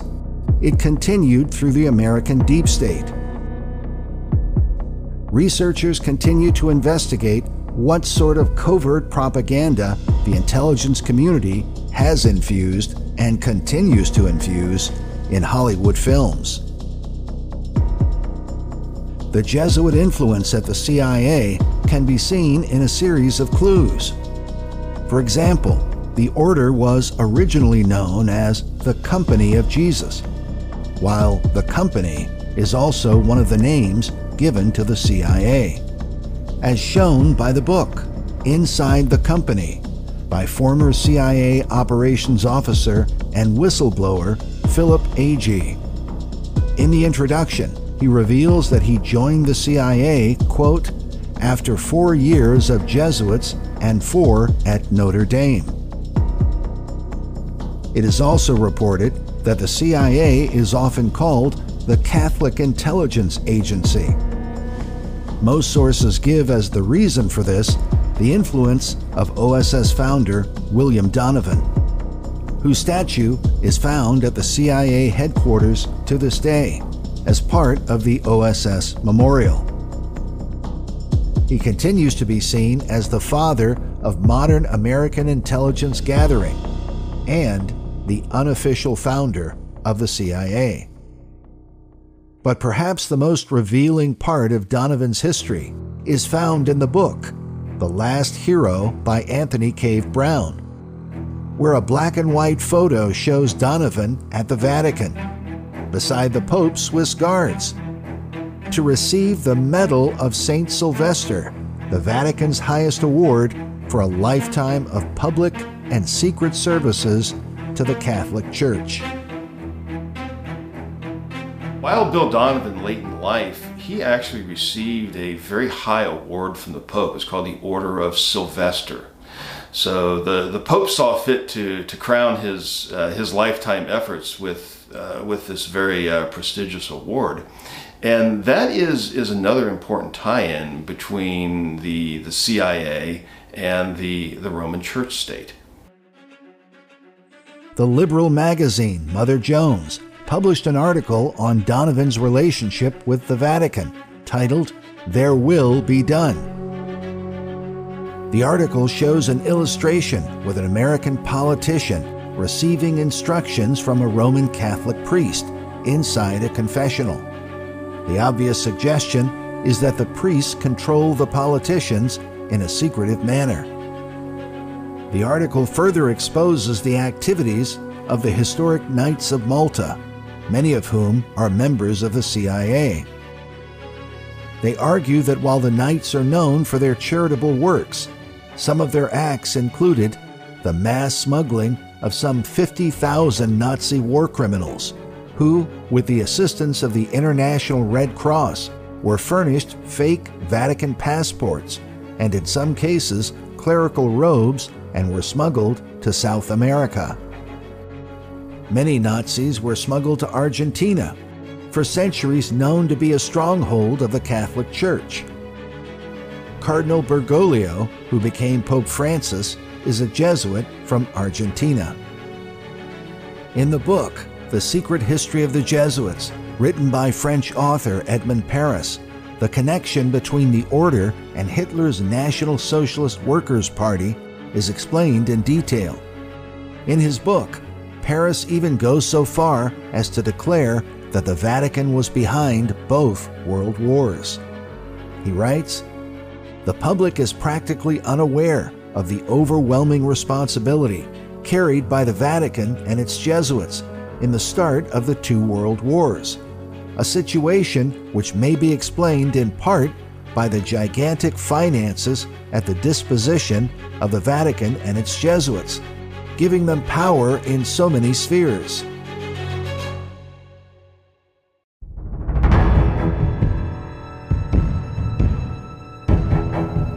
Furthermore, Paris documents how it was reported by the French media that Pope Pius XII made Hitler. He came to power not so much through legal means, but because the Pope influenced the Centrum, the German Catholic Party. It was the German Catholic Party, known as the Center Party, that would give to Hitler his absolute power. Before he became Pope, Pius XII was known as Cardinal Pacelli. It was he who had worked for years to initiate the political agreement between the Vatican and Nazi Germany. He had famously signed the Vatican's Concordat in 1933 with Hitler and the Third Reich. Quoting the French media at the time, Edmond Paris writes that the Concordat brought to the National Socialist government, considered nearly everywhere to be made up of usurpers, if not brigands, the seal of an agreement with the oldest international power, the Vatican. In a way, it was the equivalent of a diploma of international honorability.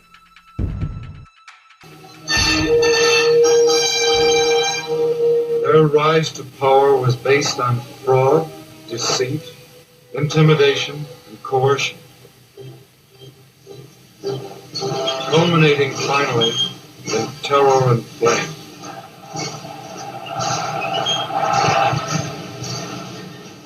Into that flame went the democratic constitution of the Weimar Republic and the freedom of the German people.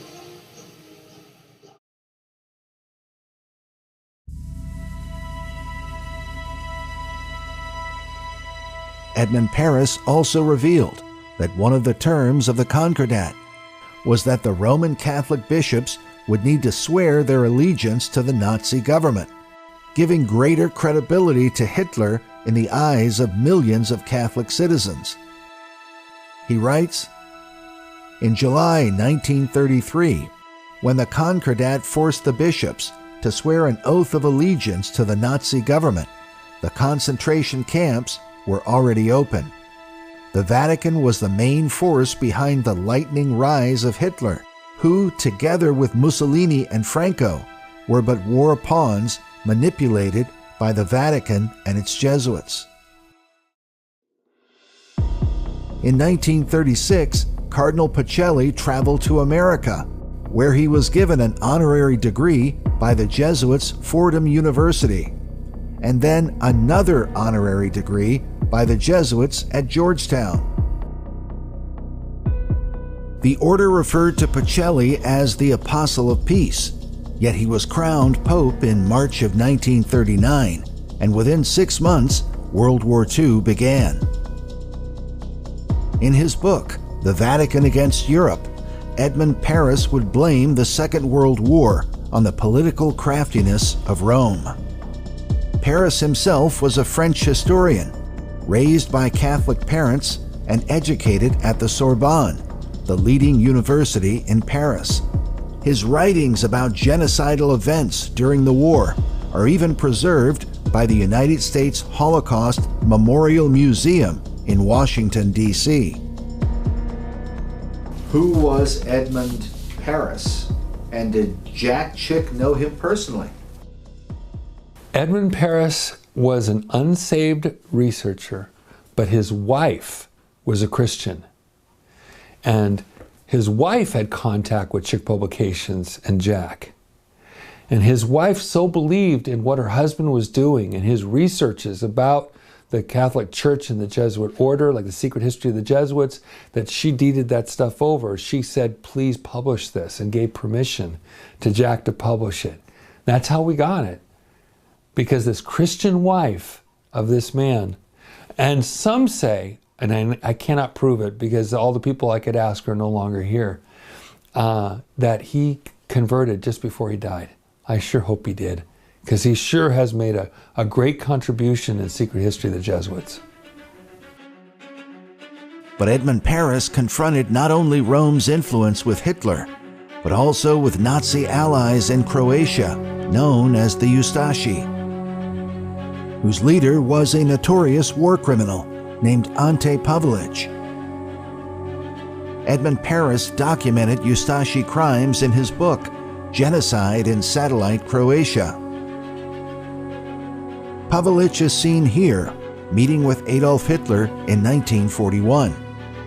The Ustashi were an alliance of Roman Catholics and Bosnian Muslims who saw the Orthodox Serbian Christians as their enemies. They are perhaps one of the most dreadful companies of genocidal killers in history, whose gruesome murders were said to shock even their Nazi allies. Yes, well, I have a book, a Time Life book entitled Partisans and Guerrillas. Shows that not just the Jewish people who were persecuted, and it contains really horrific information. It states the Nazis took over Yugoslavia and installed a quote, a vicious homegrown fascist named Ante Pavelic, a longtime advocate of Croatian independence and the founder of a pro-Catholic terrorist organization known as the Ustashi, or rebels. As Hitler's puppet, Pavelic set about eliminating what he called alien elements, Serbs, Jews, and Gypsies. The Serbs comprised approximately 30% of the state of Croatia's population, and nearly all were members of the Eastern Orthodox Church. Pavelic's formula for dealing with the Serbs was simple and brutal. 1/3 were to be expelled to Serbia, 1/3 converted to Catholicism, and 1/3 exterminated. The massacres went on and on. By the time the killing was finally brought to an end, the Ustashi had taken an incredible toll of Serbs, variously estimated at from 350,000 to 750,000.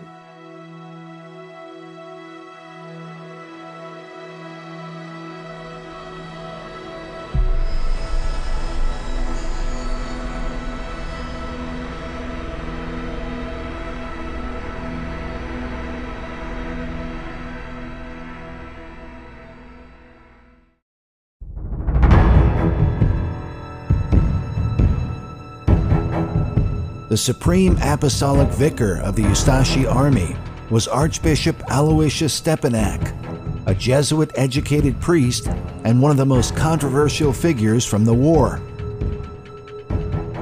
Stepanak defined Serbs as renegades from the Catholic Church.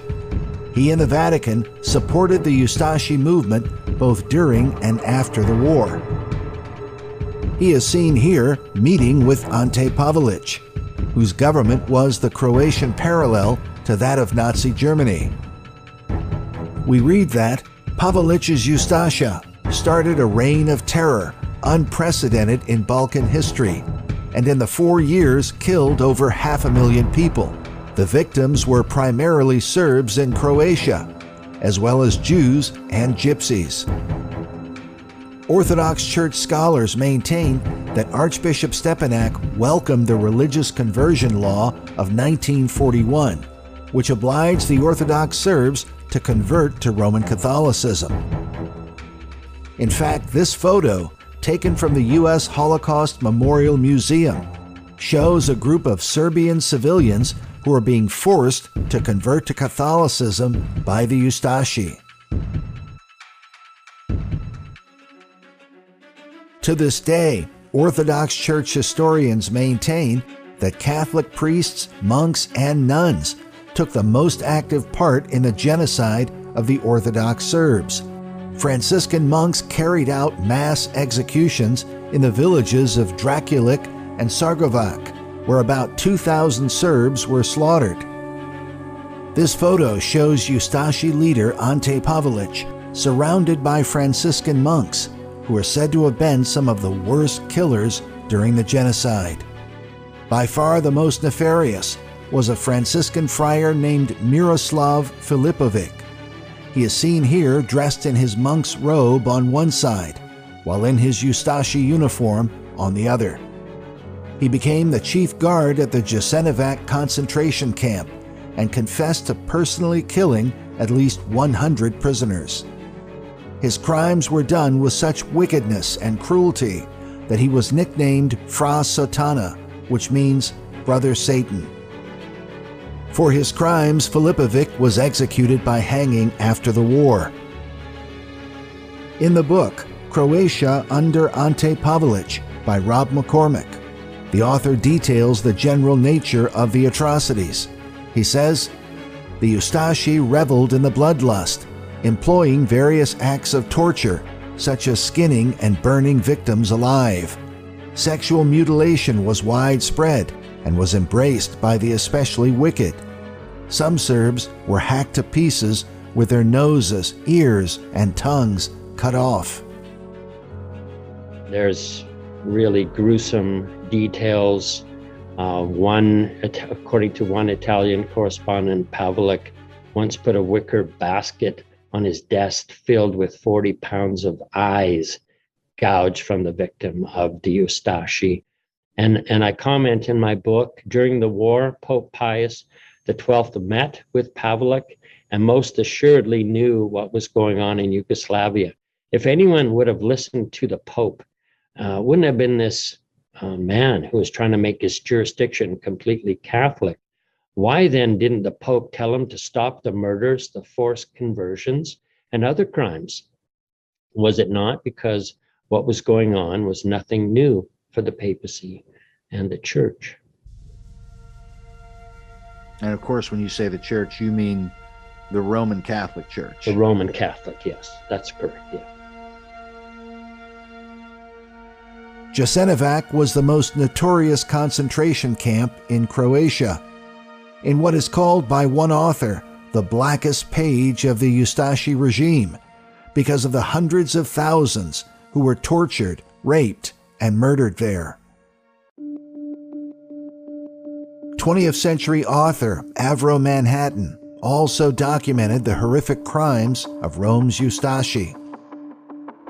In his book, The Vatican's Holocaust, which is called The Sensational Account of the Most Horrifying Religious Massacre of the 20th Century, he writes, "The Vatican was well informed of what was going on inside Ustashi Croatia, not only because the Catholic hierarchy sent the Pope regular reports, but because the Pope had his own personal representative there. The personal representative of Pope Pius XII was Monsignor Giuseppe Marcone, shown here with Ante Pavelić, and also here, seated next to Archbishop Stepanak. Today, the people of the Republic of Serbia maintain a memorial at Jasenovac, remembering more than 700,000 victims of what is often said to be the most cruel and savage chapter of the Second World War. While Hitler's Holocaust against the Jews has been given the greatest attention, authors like Avro Manhattan and Edmund Paris published their works as a warning to future generations. Especially when, as the war came to an end, the Vatican began to look for ways to help those who committed such terrible crimes escape accountability. The Roman Catholic system was very deeply involved, and the influence of the Jesuits is more easily seen in World War II. But in both wars, the Vatican backed Germany and certain other powers, the purpose being to take control of Europe and the world, as they had often tried to do in the past and had succeeded in doing in Europe, and wanting to do it again, but using the most powerful nation in Europe at the time, which was Germany. And when that failed in World War I, moving on to preparations for World War II. Hitler, as is played down today, but was a Roman Catholic from Austria, a very Jesuit part of the German nation. He had a lot of influence from them, and Hitler actually pretty much fashioned the Gestapo along Jesuit lines, and that's just some of the evidence. There's a lot more, and of course World War II and the pretty much the Jesuit state of Croatia. Croatia is predominantly Catholic, but has a large share of Orthodox adherents as well. The Ustashi, Pavlich elite guard, are disintegrating now due to the corruption of their membership and disrepute even in German eyes.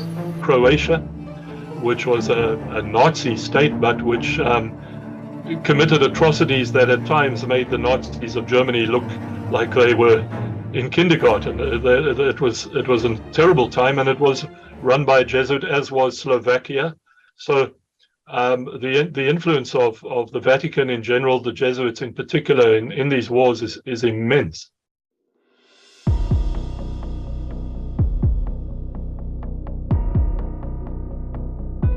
The Nazi invasion of France is one of the most dramatic events of World War II, and would have been a defining influence in the life of Edmund Paris as a French citizen. He would have been familiar with the legendary French resistance that fought valiantly against Nazi tyranny until their country was fully liberated. Many of the quotes from his books are taken from French publications written during or shortly after the war. His writings could even be seen as a continuation of the fight against Nazism by exposing the powers that were behind it. But he was not alone in his analysis of Rome's involvement. Famed author H.G. Wells accused the Pope of supporting Hitler and of only preaching peace once he wanted to help the Nazis escape accountability. Wells said of the Pope, "The pleas he is now making for peace and forgiveness are manifestly designed to assist the escape of these criminals, so that they may presently launch a fresh assault upon all that is decent in humanity."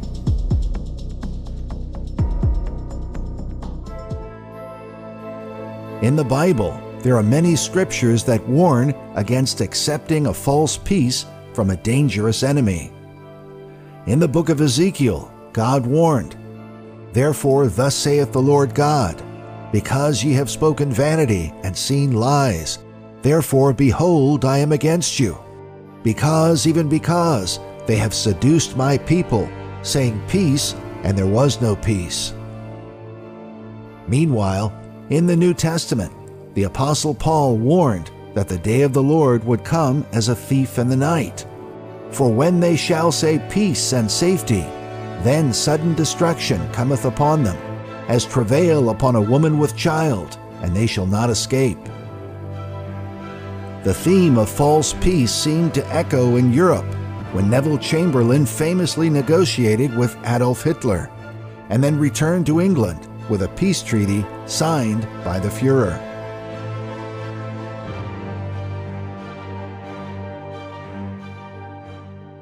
This morning, I had another talk with the German Chancellor, Herr Hitler.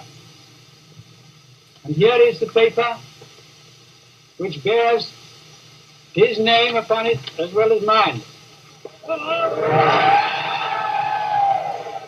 We regard the agreement signed last night and the Anglo-German naval agreement as symbolic of the desire of our two peoples never to go to war with one another again.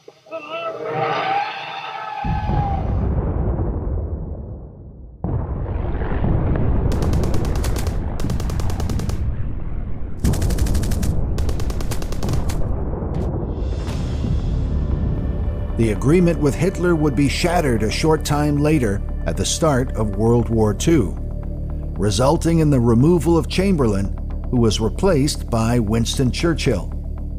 Churchill's uncompromising determination helped to drive the Allied forces during the war. We shall defend our island, whatever the cost may be. We shall fight on beaches, landing ground, in fields, in streets, and on the hills. We shall never surrender. While Churchill's views on God have been debated, it is clear that he saw Protestant England as the historic champion of freedom, fighting against the villain of Romanism.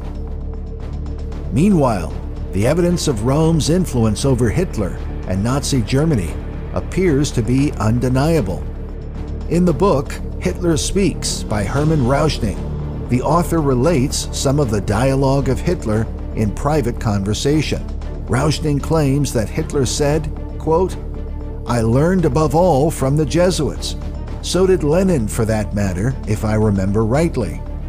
There has been nothing more impressive in the world than the hierarchical organization of the Catholic Church. I have taken over many elements of it in the organization of my party. To have lasted almost 2,000 years under changing fortunes is an achievement." Rauschning's testimony is important because he was a former member of the Nazi Party who got out before the war began and left Germany. In his book, he warned that Hitler and his movement are the apocalyptic riders of world annihilation. There is also the testimony of Walter Schellenberg, one of the highest-ranking members of the Nazi intelligence network. He described the development of the SS under the leadership of Heinrich Himmler, who became its highest-ranking member. He said, "The SS organization had been constituted by Himmler according to the principles of the Jesuit order. Their regulations and the spiritual exercises prescribed by Ignatius of Loyola were the model Himmler tried to copy exactly. The Reichsführer SS, Himmler's title as Supreme Chief of the SS, was to be the equivalent of the Jesuits' general." Hitler himself even said, "I see in Himmler our Ignatius de Loyola." Furthermore, Franz von Papen, the man who oversaw the controversial Concordat between Hitler and the Vatican, declared that the Third Reich is the first world power which not only acknowledges but also puts into practice the high principles of the papacy.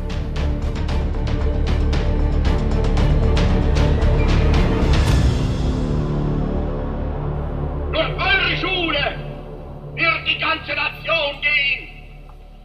Und ich weiß, so wie ihr in stolzer Ergebenheit. Furthermore, it is generally agreed that the leading symbol of the entire Nazi movement can be traced to Hitler's Roman Catholic education. We read that Adolf Hitler had been a pupil at the school of Lambach and sang amongst the choir boys in the abbey bearing the same name. He discovered the swastika there, as it was the heraldic sign of Father Hagen, the abbey's administrator.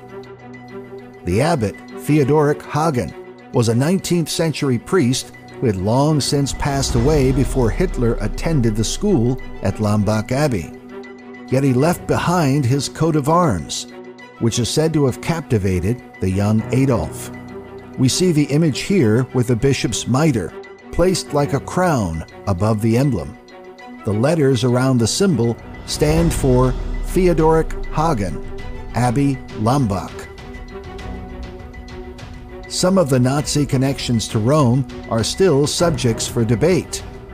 According to Edmund Paris, Heinrich Himmler's uncle was said to be a Jesuit and also a leading member of the SS. Yet records of his uncle's history have proven difficult to find. Another Catholic priest, named Father Bernhard Stempfel, was reportedly the ghostwriter for Hitler's famous work, Mein Kampf, as was reported by a former Nazi named Otto Strasser. According to Edmund Paris, Stempfel, pictured here with Adolf Hitler, was a Jesuit, but if so, he was secretly, since he was a priest of a different order. Dr. Ronald Cook believes that Hitler's Mein Kampf was related to the Jesuit struggle against the great Protestant leader, Otto von Bismarck, in the 19th century. It was Bismarck who expelled the Jesuits from Germany in the year 1872. Yes, the Kulturkampf was started there in Bismarck's Germany in the middle of the 19th century.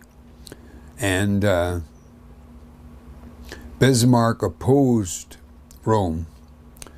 And of course, Bismarck referred to Canossa, where the Pope had put his foot on the neck of the king that had come there, King Henry, and had declared himself kind of ruler of the world way back in the 11th century. In the year 1077 AD, the Holy Roman Emperor Henry IV arrived at the fortress at Canossa Castle in northern Italy to ask the forgiveness of Pope Gregory VII, who had excommunicated him from the church. Henry was famously humiliated, being made to wait for 3 days while standing barefoot in the snow before he was forgiven. Bismarck's reference to this was, "We will not go to Canossa," signifying that he refused to submit to papal authority. His famous words are even recorded in German on one of the monuments dedicated to his memory. In other words, he had no appetite for humble pie. So the Jesuits then led their Kulturkampf, and Hitler wrote his book, Mein Kampf, My Struggle. So the cultural kampf is the cultural struggle that the Jesuits set forth in Germany. In the year 1940, Otto Strasser published the book Hitler and I, in which he wrote that Father Stempfel had twice revised the entire manuscript of Mein Kampf. Furthermore, he said that Stempfel's changes to Hitler's original work eventually brought about his demise. He wrote, "Good Father Stempfel, a priest of great learning, editor of a paper at Miesbach, spent months rewriting and editing Mein Kampf. He eliminated the more flagrant inaccuracies and the excessively childish platitudes. Hitler never forgave Father Stempfel for getting to know his weaknesses so well. He had him murdered by a special death squad on the night of June 30th, 1934. June 30th was the infamous Night of Long Knives, when Hitler got rid of his rivals within the Nazi Party.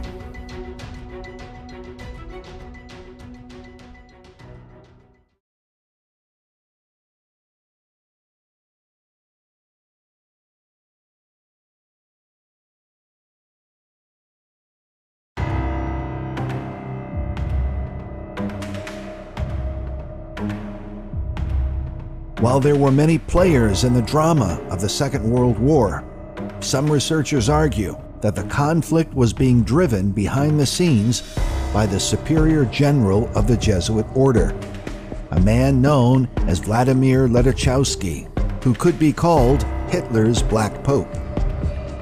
It was Ledachowski who assigned a Jesuit to Benito Mussolini in Italy, a priest named Taci Venturi, Mussolini's Jesuit. In cui Roma aveva Cesare, Virgilio ed Augusto.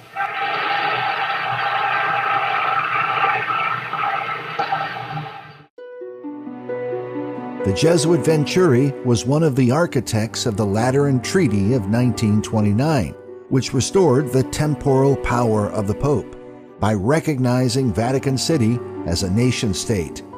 It preceded the Vatican's concordat with Germany in 1933. Mussolini was called the first of the dictators, the founder of modern fascism, who greatly influenced Adolf Hitler. The Italian black shirts were the inspiration for Hitler's brown shirts later on, while Mussolini's title, Il Duce, which means the leader, was the model for Hitler's title as the Führer. It was Germany and Italy together that invaded Yugoslavia and established the Ustashi under Ante Pavelic, under the supervision of the Jesuit-trained Archbishop Stepanak. Meanwhile, it would appear that Hitler's Jesuit was the superior general himself. According to the book, The Secret Front, by German author Walter Hagen, it was Ledachowski who allied the Jesuit order with the German Secret Service. Edmund Paris says that as a result, many Catholic priests began to wear the black uniforms of the Nazi SS.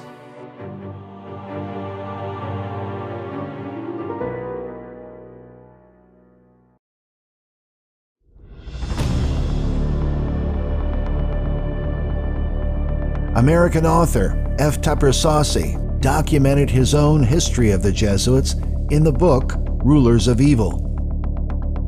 He writes that during World War II, the focus of Catholic action politically was based on Black Pope Vladimir Ledachowski's strategy of bringing Catholic nations of Central and Eastern Europe together into a pan-German federation. To head the federation, he says, Ledachowski required a charismatic leader charged with subduing the communistic Soviet Union on the east, Protestant Prussia, Protestant Great Britain, and Republican France on the west. Ledachowski chose the Catholic militarist Adolf Hitler. In print, Ledachowski's pan-German manifesto took the form of Hitler's autobiographical Mein Kampf, My Struggle, ghostwritten by the Jesuit Father Stempfel and placed beside the Bible on the altars of German churches. Like Edmund Paris, Saucy believed that Bernhard Stempfel was a Jesuit. Meanwhile, Edmund Paris says, in fact, it was the Ledachowski plan, adapted to the needs of the time, which the Führer was trying to realize under the patronage of the Holy See. Heute Tag hat sich an Woche und Woche steigend unsere Jacke zum Symbol des deutschen Volkes und Reiches erhoben. Sieg! Sieg!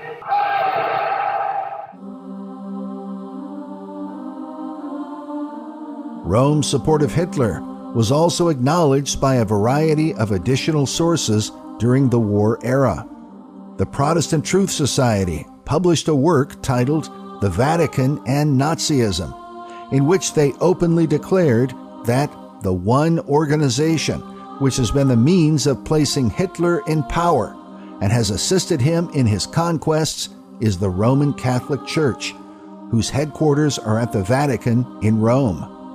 The evidence, we believe, is overwhelming. Another work titled Behind the Dictators by a former Catholic priest named Leo Lehmann, who converted to the Protestant faith, shows the relationship of Mussolini and Hitler with the powers of Rome.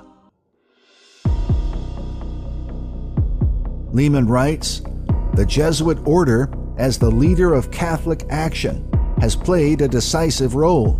We can even go so far as to state that Nazi fascism had its origin in the Society of Jesus, and that, like other movements in the past analogous to fascism, it was planned to serve the traditional aims of the disciples of Ignatius Loyola." He went on to say that the defenders of democratic ideology will not be victorious until they come out openly against their real enemy, the Knights of the Black Crusade, by which he meant the Jesuit order. Dr. Ronald Cook quotes the writings of a former Jesuit priest named Malachi Martin, who described how Jesuits were commonly defined prior to the 20th century. Webster's Third International Dictionary gives the meaning of a Jesuit as a member of the order, then supplies the negative meanings. One given to intrigue or equivocation, a crafty person, terms that are amplified by Dorsel's dictionary: two-faced, false, insidious, dissembling, perfidious, insincere, dishonorable, dishonest, untruthful. A French proverb states, "Wherever two Jesuits come together, the devil always makes three."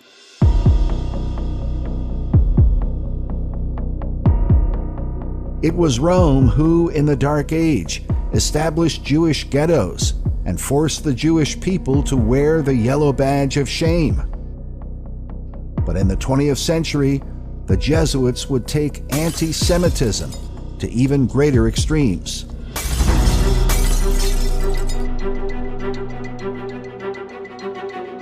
It was the Black Pope, Ledachowski, and the Jesuit order that fomented the political hatred against the Jewish people and insisted that they be racially linked to communism. In the book, The Pope and Mussolini, Pulitzer Prize-winning author David Kurtzer described Ledachowski as a virulent anti-Semite, kindly disposed toward fascism, a man Mussolini looked to for help. We read that the Jesuit magazine La Civiltà Cattolica had warned that Jews were the evil force behind a dangerous conspiracy. They were said to be the secret masters of both communism and capitalism, all aimed at enslaving Christians. Among the most influential Vatican figures pushing this conspiracy theory was Ledachowski, head of the Jesuit order. The groundwork of anti-Jewish propaganda was being prepared during the time of Pope Pius XI, who was compelled by the Black Pope to condemn communism. When the Pope prepared certain statements against communism, Kurtzer writes, quote, "Unhappy that they said nothing about the Jews, Ledachowski kept pushing the Pope to add language linking them to the communist danger."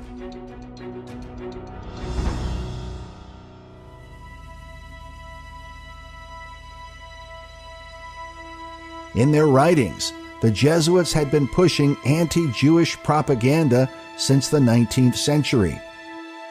As this cover of La Civiltà Cattolica shows, from the year 1890, with the heading, "The Jewish Question in Europe."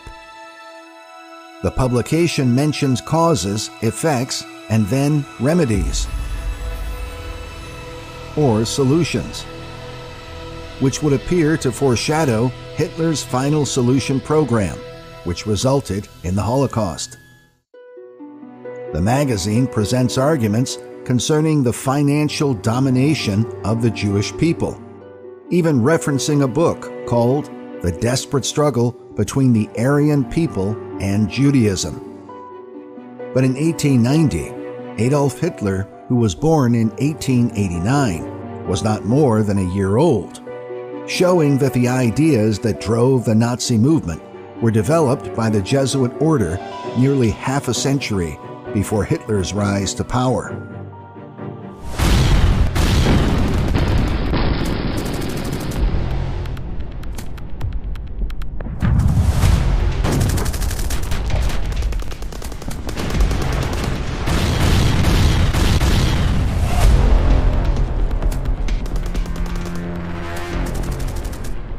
The Nazi method of blitzkrieg warfare overwhelmed many of the nations of Europe. Yet with the bombing of Pearl Harbor, the tables would turn dramatically.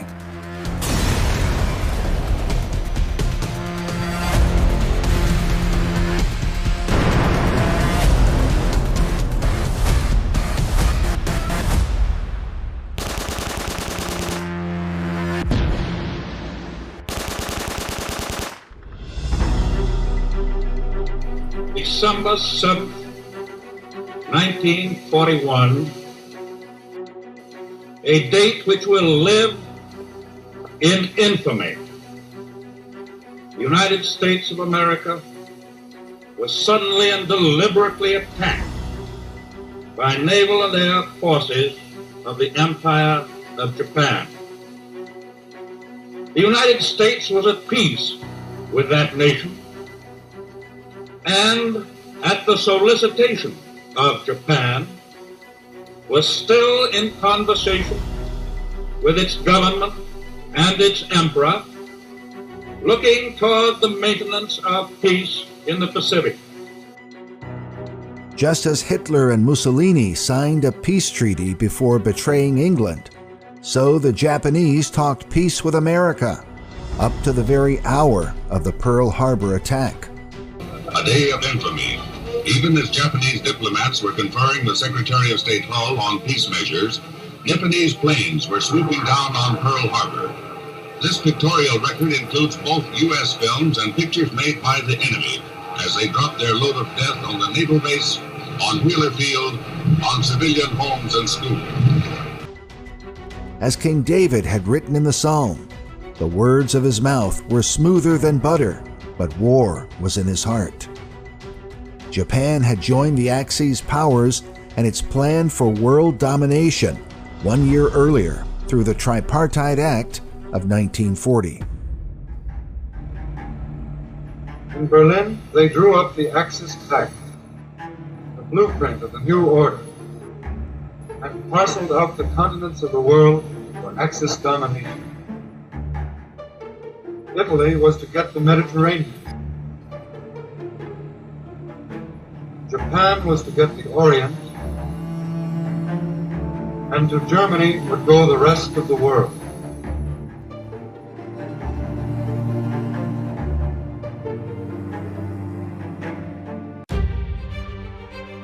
Despite their grand globalist plans, once America entered the war, it was simply a matter of time before Hitler and the Axis powers would be defeated.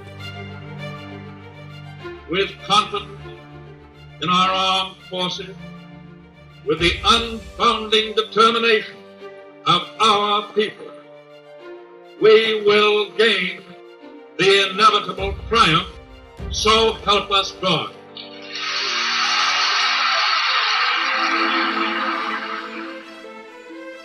According to Edmund Paris, this was what the Black Pope had feared. The Jesuits had worked through propaganda to convince the United States to stay out of the war. At least one Jesuit agent was said to be a Catholic priest and national figure named Father Charles Coughlin. Coughlin had a huge following through his radio broadcast. Known for his anti-Jewish rhetoric, he also supported both Hitler and Mussolini.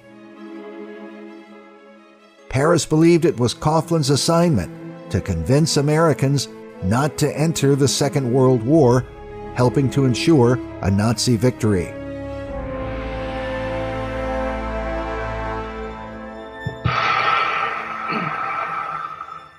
May I remind our President with all due respect that not one of these soldiers cast a ballot on that fateful Good Friday night in the spring of 1917 to force a peace-loving nation like ours to take up arms for the profiteers and the exploiters of mankind. In spite of Coughlin's efforts, America entered the war in defense of England and the cause of freedom.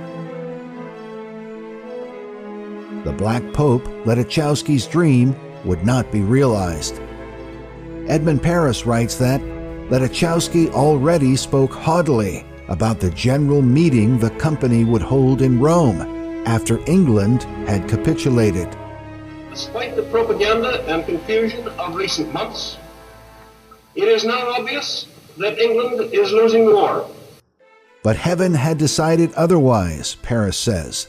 Great Britain braced herself against the enemy.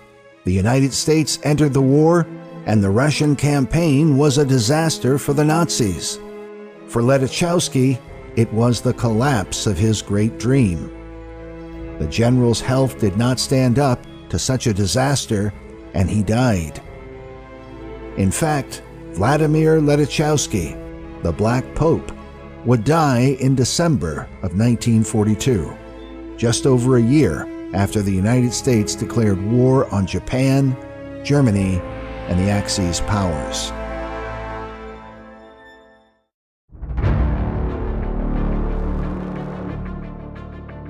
When the war was over, the Vatican called upon its faithful servants in both England and America to help many of the Nazis escape trial and punishment. Donovan's OSS would play a key role in developing what was called the Vatican Rat Lines. The Rat Lines helped thousands of Nazi war criminals escape accountability, including such notorious figures as Klaus Barbie, Dr. Joseph Mengele, Adolf Eichmann, and Hitler's Ustashi leader, Ante Pavlovich.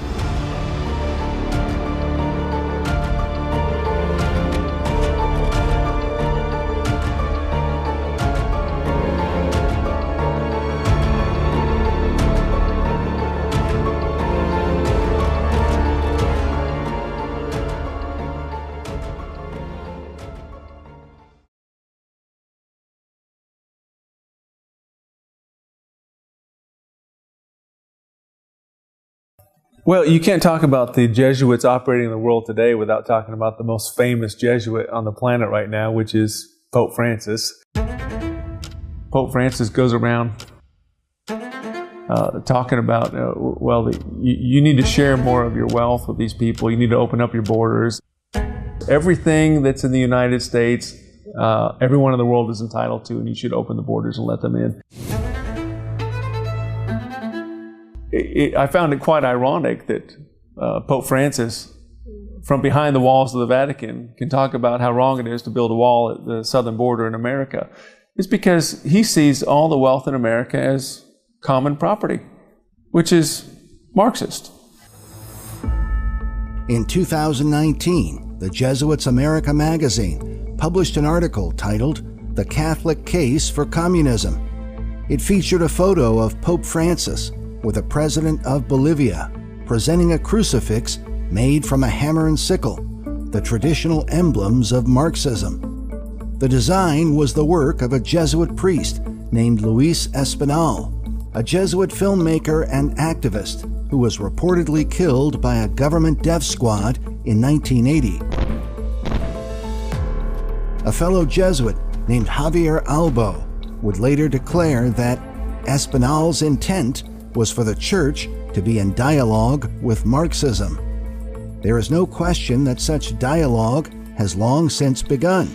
Pope Francis is one of the biggest advocates on the world stage for Marxism, and he finds the capitalist system reprehensible.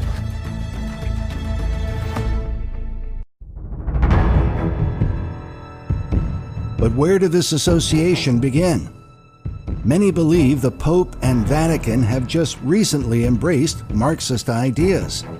But one of the most notorious communists in history, Fidel Castro, was Jesuit trained and educated in 3 Jesuit institutions. Furthermore, the former Jesuit general, Pedro Arrupe, openly declared that the Jesuits were proud of Fidel Castro. As Argentine journalist and politician Norma Morandini writes, Fidel Castro never ceased being a Jesuit, instead adapting the religious and moral matrix of this Catholic order to Marxism-Leninism and causing endless confusion to the Soviets. This is the theory behind Fidel Castro, the Last Catholic King, a book published by the Italian historian Laurice Zanatta. Laurice Zanatta is a professor at the University of Bologna. His book on Castro is further described by an Italian website. We read of Castro that, like the Catholic kings, he fuses politics and religion, coming to conceive of a political religion, a community of faith, inclusive towards the faithful, ruthless with heretics. And his enemies are the same as those of Catholic Spain, Protestant civilization, and the Enlightenment, now renamed capitalism and liberalism. In other words, Zanatta seems to argue that capitalism is simply a Jesuit code word for Protestant forms of government. I think it comes down to a foundational principle, and that is that if you believe that truth ultimately rests in the mouth and the words and actions of a single man, as in Roman Catholicism, then you're going to be attracted to a government and economic system that is basically dictatorial.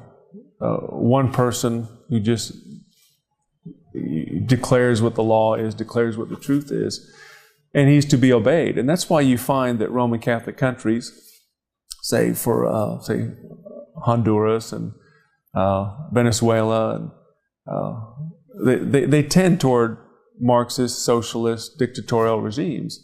Whereas the Protestant foundational principle is that you have to have a document that specifies exactly what we're all going to do, what we all agree to, which is why Protestant countries tend to result in constitutional republics, because they say lex is rex, the law is king, and whereas dictatorial republics or monarchies would say the king is the law. Well, Roman Catholics, because of their epistemology and their belief that the Pope is infallible and that truth comes from the church and not from the scriptures, are going to tend toward economic and political systems that center on a man or an organization to determine what is true. Whereas constitutional republics are going to, of course, rely on what's written down and agreed to. Constitutional republics can fail and monarchies can be nice. But that is why you end up with, Protestants tend to favor the constitutional written documents, whereas the Catholics would tend toward Marxist dictatorial regimes. But to understand more fully the role of the Jesuits in the development of communism, we must go back to its point of origin in the 19th century. It is well known that Karl Marx and Friedrich Engels published the Communist Manifesto in the year 1848. What is not so well known is that just 5 years earlier, in 1843, a Jesuit priest named Luigi Tapparelli published his own work in which he coined the phrase social justice. The official title of his work was Theoretical Treatise of Natural Right Based on Fact, yet he admitted that he based his ideas on a desire to revive the earlier teachings of Thomas Aquinas. But yes, this goes back to Thomas Aquinas. And of course, Thomas is the doctor of the Roman Catholic Church. So he's the person all these Jesuits nowadays, they look back to, and they draw upon Thomas Aquinas. Thomas Aquinas taught the doctrine of justifiable theft, the idea that it is okay to steal from your neighbor as long as you steal for a good reason. It was this concept that was cleverly interwoven by Tapparelli into his teachings on social justice. One of the things when you read about social justice, one of the principal concepts behind social justice is redistribution. And it can be redistribution of wealth is a big part of it. And that ties in, of course, very closely with the idea of the welfare state, with the idea of the universal destination of all goods. Because people will say, oh, well, you have all these supposedly surplus goods, but these other people over here, they need those goods. And so we're going to get the government to come and we're going to take that from you and give it to these other people. And this is called social justice. Aquinas wrote extensively on the idea of justifiable theft, examining various ways in which a person might steal from their neighbor without it being a sin. He wrote, "It is not theft, properly speaking, to take secretly and use another's property in case of extreme need, because that which he takes for the support of his life becomes his own property by reason of that need. In case of a like need, a man may also take secretly another's property in order to succor his neighbor in need." Furthermore, Aquinas taught that unbelievers had no right to property at all. He said, "Now the things which unbelievers have are not theirs. For Augustine says, 'You falsely call things your own, for you do not possess them justly, and according to the laws of earthly kings, you are commanded to forfeit them. Therefore, it seems that one may lawfully rob unbelievers.'" It is important to remember that within the papal context, an unbeliever is anyone who does not submit to the Pope. Yet the unbelievers are not the only ones who can have their private property taken away. They have this idea in the Roman Catholic Church, and you can even find this in the Catechism of the Catholic Church. I mean, this is very official Roman Catholic doctrine. It's a concept called the universal destination of goods, or sometimes it's called the universal destination of all goods. And to give you just maybe a very short version of what that means, is Rome is willing to tolerate private property up to a point. They say it's kind of a convention in their mind. They call it part of positive law. It's kind of a man-made convention. And they say, okay, we're fine with you owning things up to a point. But when push comes to shove, if somebody, quote, needs something, well, they have the right to take it from you. They have the right to take your property. And of course, if you're not willing to give that property over, of course, what Rome says is they can get the government to come and take your property. If you didn't have the universal destination of goods, you couldn't have justifiable theft. The universal destination of goods is fundamental to that concept. One of Tapparelli's students was Vincenzo Pecci, who would later become Pope Leo XIII. In 1891, Leo published his encyclical, Rerum Novarum, on the condition of the working classes, which has been called the Magna Carta of Catholic social teaching in modern times. In the book, Ecclesiastical Megalomania, Dr. John Robbins examined the economic and political worldview of what he called the Roman Church state. He said the following about Rerum Novarum, quote, "The encyclical's Marxism is so blatant that one Roman Catholic writer declared that much of the encyclical appeared only to repeat in more orthodox language what Marx had said 10 years before. 10 years before the Pope's encyclical, Marx had published Das Kapital." And in that encyclical, the Pope used a lot of very communistic sounding language. And in fact, it was kind of interesting the way John Robbins described it. He said that there are whole paragraphs of that encyclical that could have been lifted out of the Communist Manifesto. For instance, one of the things that Pope Leo would talk about is he would talk about wages as a type of slavery. Well, wage slavery is something that you see in communist literature. They talk about wage slavery. And he wasn't the only pope to speak that way, especially to critique capitalism in that way. They call it a system of wage slavery. So Marx and the popes both agree, that capitalism is a system of wage slavery. So there are some things, there's some elements of communism that Rome likes. Yet the connection between the Jesuits and socialism runs deeper still. In 1879, we learn that the great Protestant leader, Otto von Bismarck, Chancellor of Germany, began publishing in the newspapers his belief that Karl Marx himself was working with the Jesuit general at the time, a man named Peter Jan Becks, a Belgian Jesuit who spent more than 30 years as the Black Pope. Marx revealed the controversy in an interview with the Chicago Tribune, where he said, "For 2 months, Bismarck complained in his North German Gazette that I was in league with Father Beck, the leader of the Jesuit movement, and that we were keeping the socialist movement in such a condition that he could do nothing about it."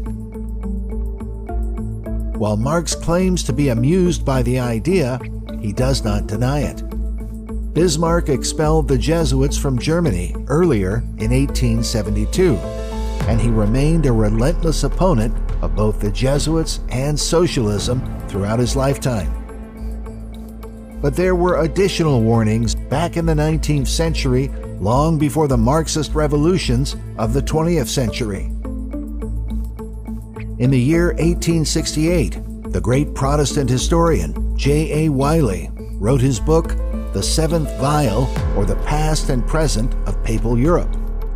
In it he says, "If ever heaven in his wrath sent an incarnation of malignity from the place of all evil to chastise the guilty race of man, it is communism.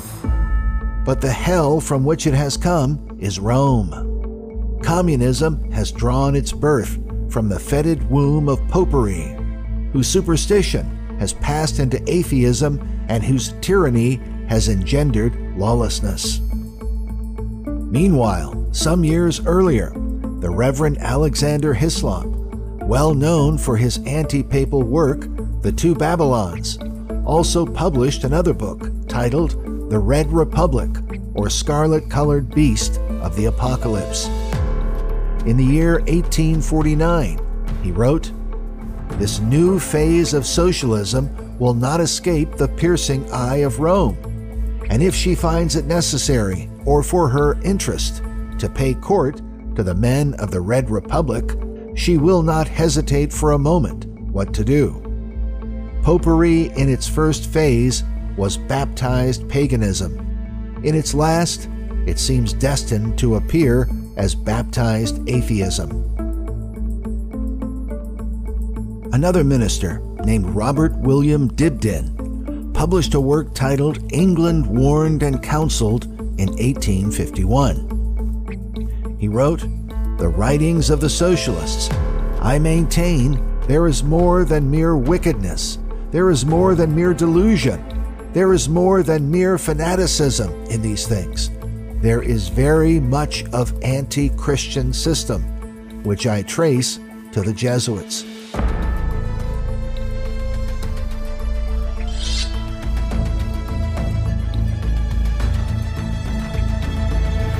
The whole mass of socialists are not Jesuits, of course, but it does not take more than 2 or 3 masterminds to govern all the rest. Alexander Hislop saw the rise of communism in the 19th century as the beginning of the prophetic warnings in the book of Revelation of a scarlet-colored beast. To him, the Red Republic and the Scarlet Beast were the same. Furthermore, he believed that the harlot that rides or controls the beast is ultimately Rome.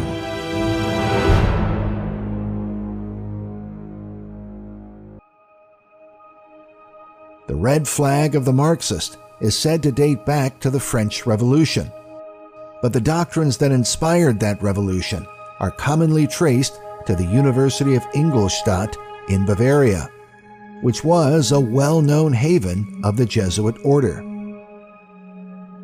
It was Jesuit priests at Ingolstadt that trained and educated Adam Weishaupt, the man most often blamed for instigating the French Revolution. Was it merely coincidence that the red flags of the French revolutionaries would be converted to the flags of socialism and communism in the next century? or that the red flag of the Marxists continues to be a symbol of rebellion against God and the rule of law even today. In the year 1916, the warnings continued with an anonymous author who wrote under the name Watchman. He argued that the relationship between the Jesuits and socialism was proved by the revelations of the German ex-Jesuit von Hoensbroek, who left the society because he found that the Jesuits in Germany were the chief leaders and fomenters of socialism in that country. The man in question was a prominent Catholic from a noble German family, Count Paul von Hoensbroek, who joined the Jesuit order as a young man, and upon leaving the society, published his work titled 14 Years a Jesuit. His writings were also noted by former nun M.F. Cusack, who wrote that von Hoensbroek left the Jesuit Society in 1889 because he found that the Jesuits in Germany were engaged in promoting socialism. He has written several pamphlets on the subject, and it is said that in consequence of this, he lives in fear of his life and has to go into hiding. The author called Watchman continued saying, "Socialism as it exists today is in the main a Jesuit organization for fomenting the great revolution which it is their object to bring about in every country." The writings of Thomas Aquinas and Luigi Tapparelli would also influence the development of another branch of Marxist thinking, liberation theology, developed by a Jesuit-trained Dominican priest named Gustavo Gutierrez, who sought to blend Marxism and Christianity into one. Gutierrez was a Peruvian Jesuit who wrote the first real standard work on liberation theology, and he got put in later as a professor at Notre Dame here in America. So the Jesuits were certainly, and Malachi Martin puts them out more or less as the originators of liberation theology, and many others got into that because it was all talking about revolution. And then now Jesus suddenly became a revolutionary, the first revolutionary. And so you got all that all through evangelicalism there. But it really was all basically Jesuit. And the idea of liberation theology, as I understand it anyway, is that, because a lot of people equate it with fighting and revolution, but that really is the last part. Because liberation theology is supposed to be a message to bring in the kingdom of God on earth. And so I tried to win you to that as a Jesuit teacher or preacher, and I try to convince you. And if I can't convince you, I try to kind of coerce you. And if I cannot coerce you, then I just have to get rid of you. At the conclusion of World War II, French leader Charles de Gaulle and Winston Churchill both declared that their nations had reached the end of a second 30 Years' War. The first 30 Years' War was when Jesuits and their Catholic League attempted to annihilate the Protestant movement throughout Europe. The bloody conflict eventually saw the deaths of some 8 million people, but eventually the Protestant cause prevailed, resulting in the Peace of Westphalia in 1648. In short, what the Peace of Westphalia is, it was a treaty. It was the treaty that settled the 30 Years of War. The basic idea of the Westphalian World Order, it created the modern system of international relations. And one of the most important concepts there is the idea of national sovereignty. That is, that individual nation states, that they have sovereignty, they have control over their own territory and over their own internal affairs. So, you can run your country the way you want to run your country, and Rome can't interfere in that and say, well, you can't do those things. In the aftermath of the Second 30 Years' War, it would appear that Rome and her Jesuit priests are looking to overturn the national sovereignty of all the nations of the earth. In place of the Westphalian world order, they have envisioned a new world order. Open borders might be called a tactic of the Counter-Reformation. According to Dr. Ronald Cook, the Italian word is irredentism, a form of immigration warfare, a method for taking over a foreign country. Not by military conflict, but by population control. So irredentism is certainly one of the marks of Romanism today. You flood in, and that's what we've had in Ulster there. They've come up from the south of Ireland. So now the political thing is, because Paisley used to say, let's not govern by the bullet, let's govern by the ballot. Well, they're now governing by the ballot because they've got more and more, so they don't need the bullet anymore.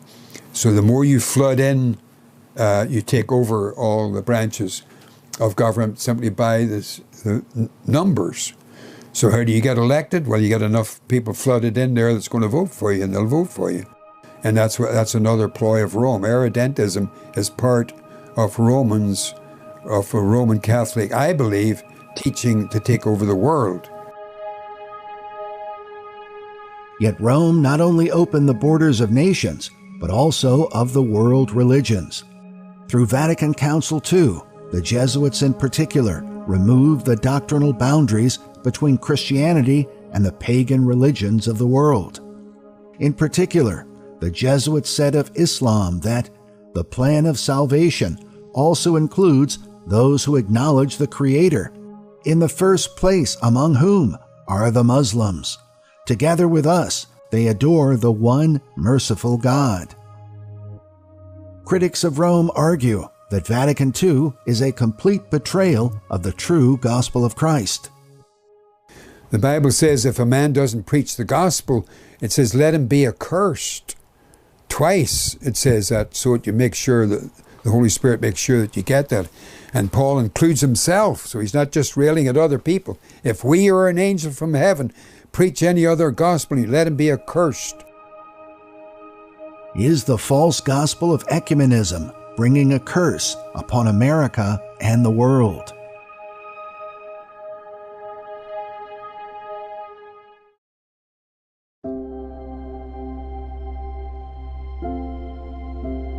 Jesus said, I am the way, the truth, and the life. No man cometh unto the Father but by me. He said, and this is life eternal, that they might know thee, the only true God, and Jesus Christ, whom thou hast sent. The only answer is Christ and his gospel. That's the only answer to society's ailments and problems, to politics and education. The only answer is the Lord Jesus Christ and his gospel. That's the antidote.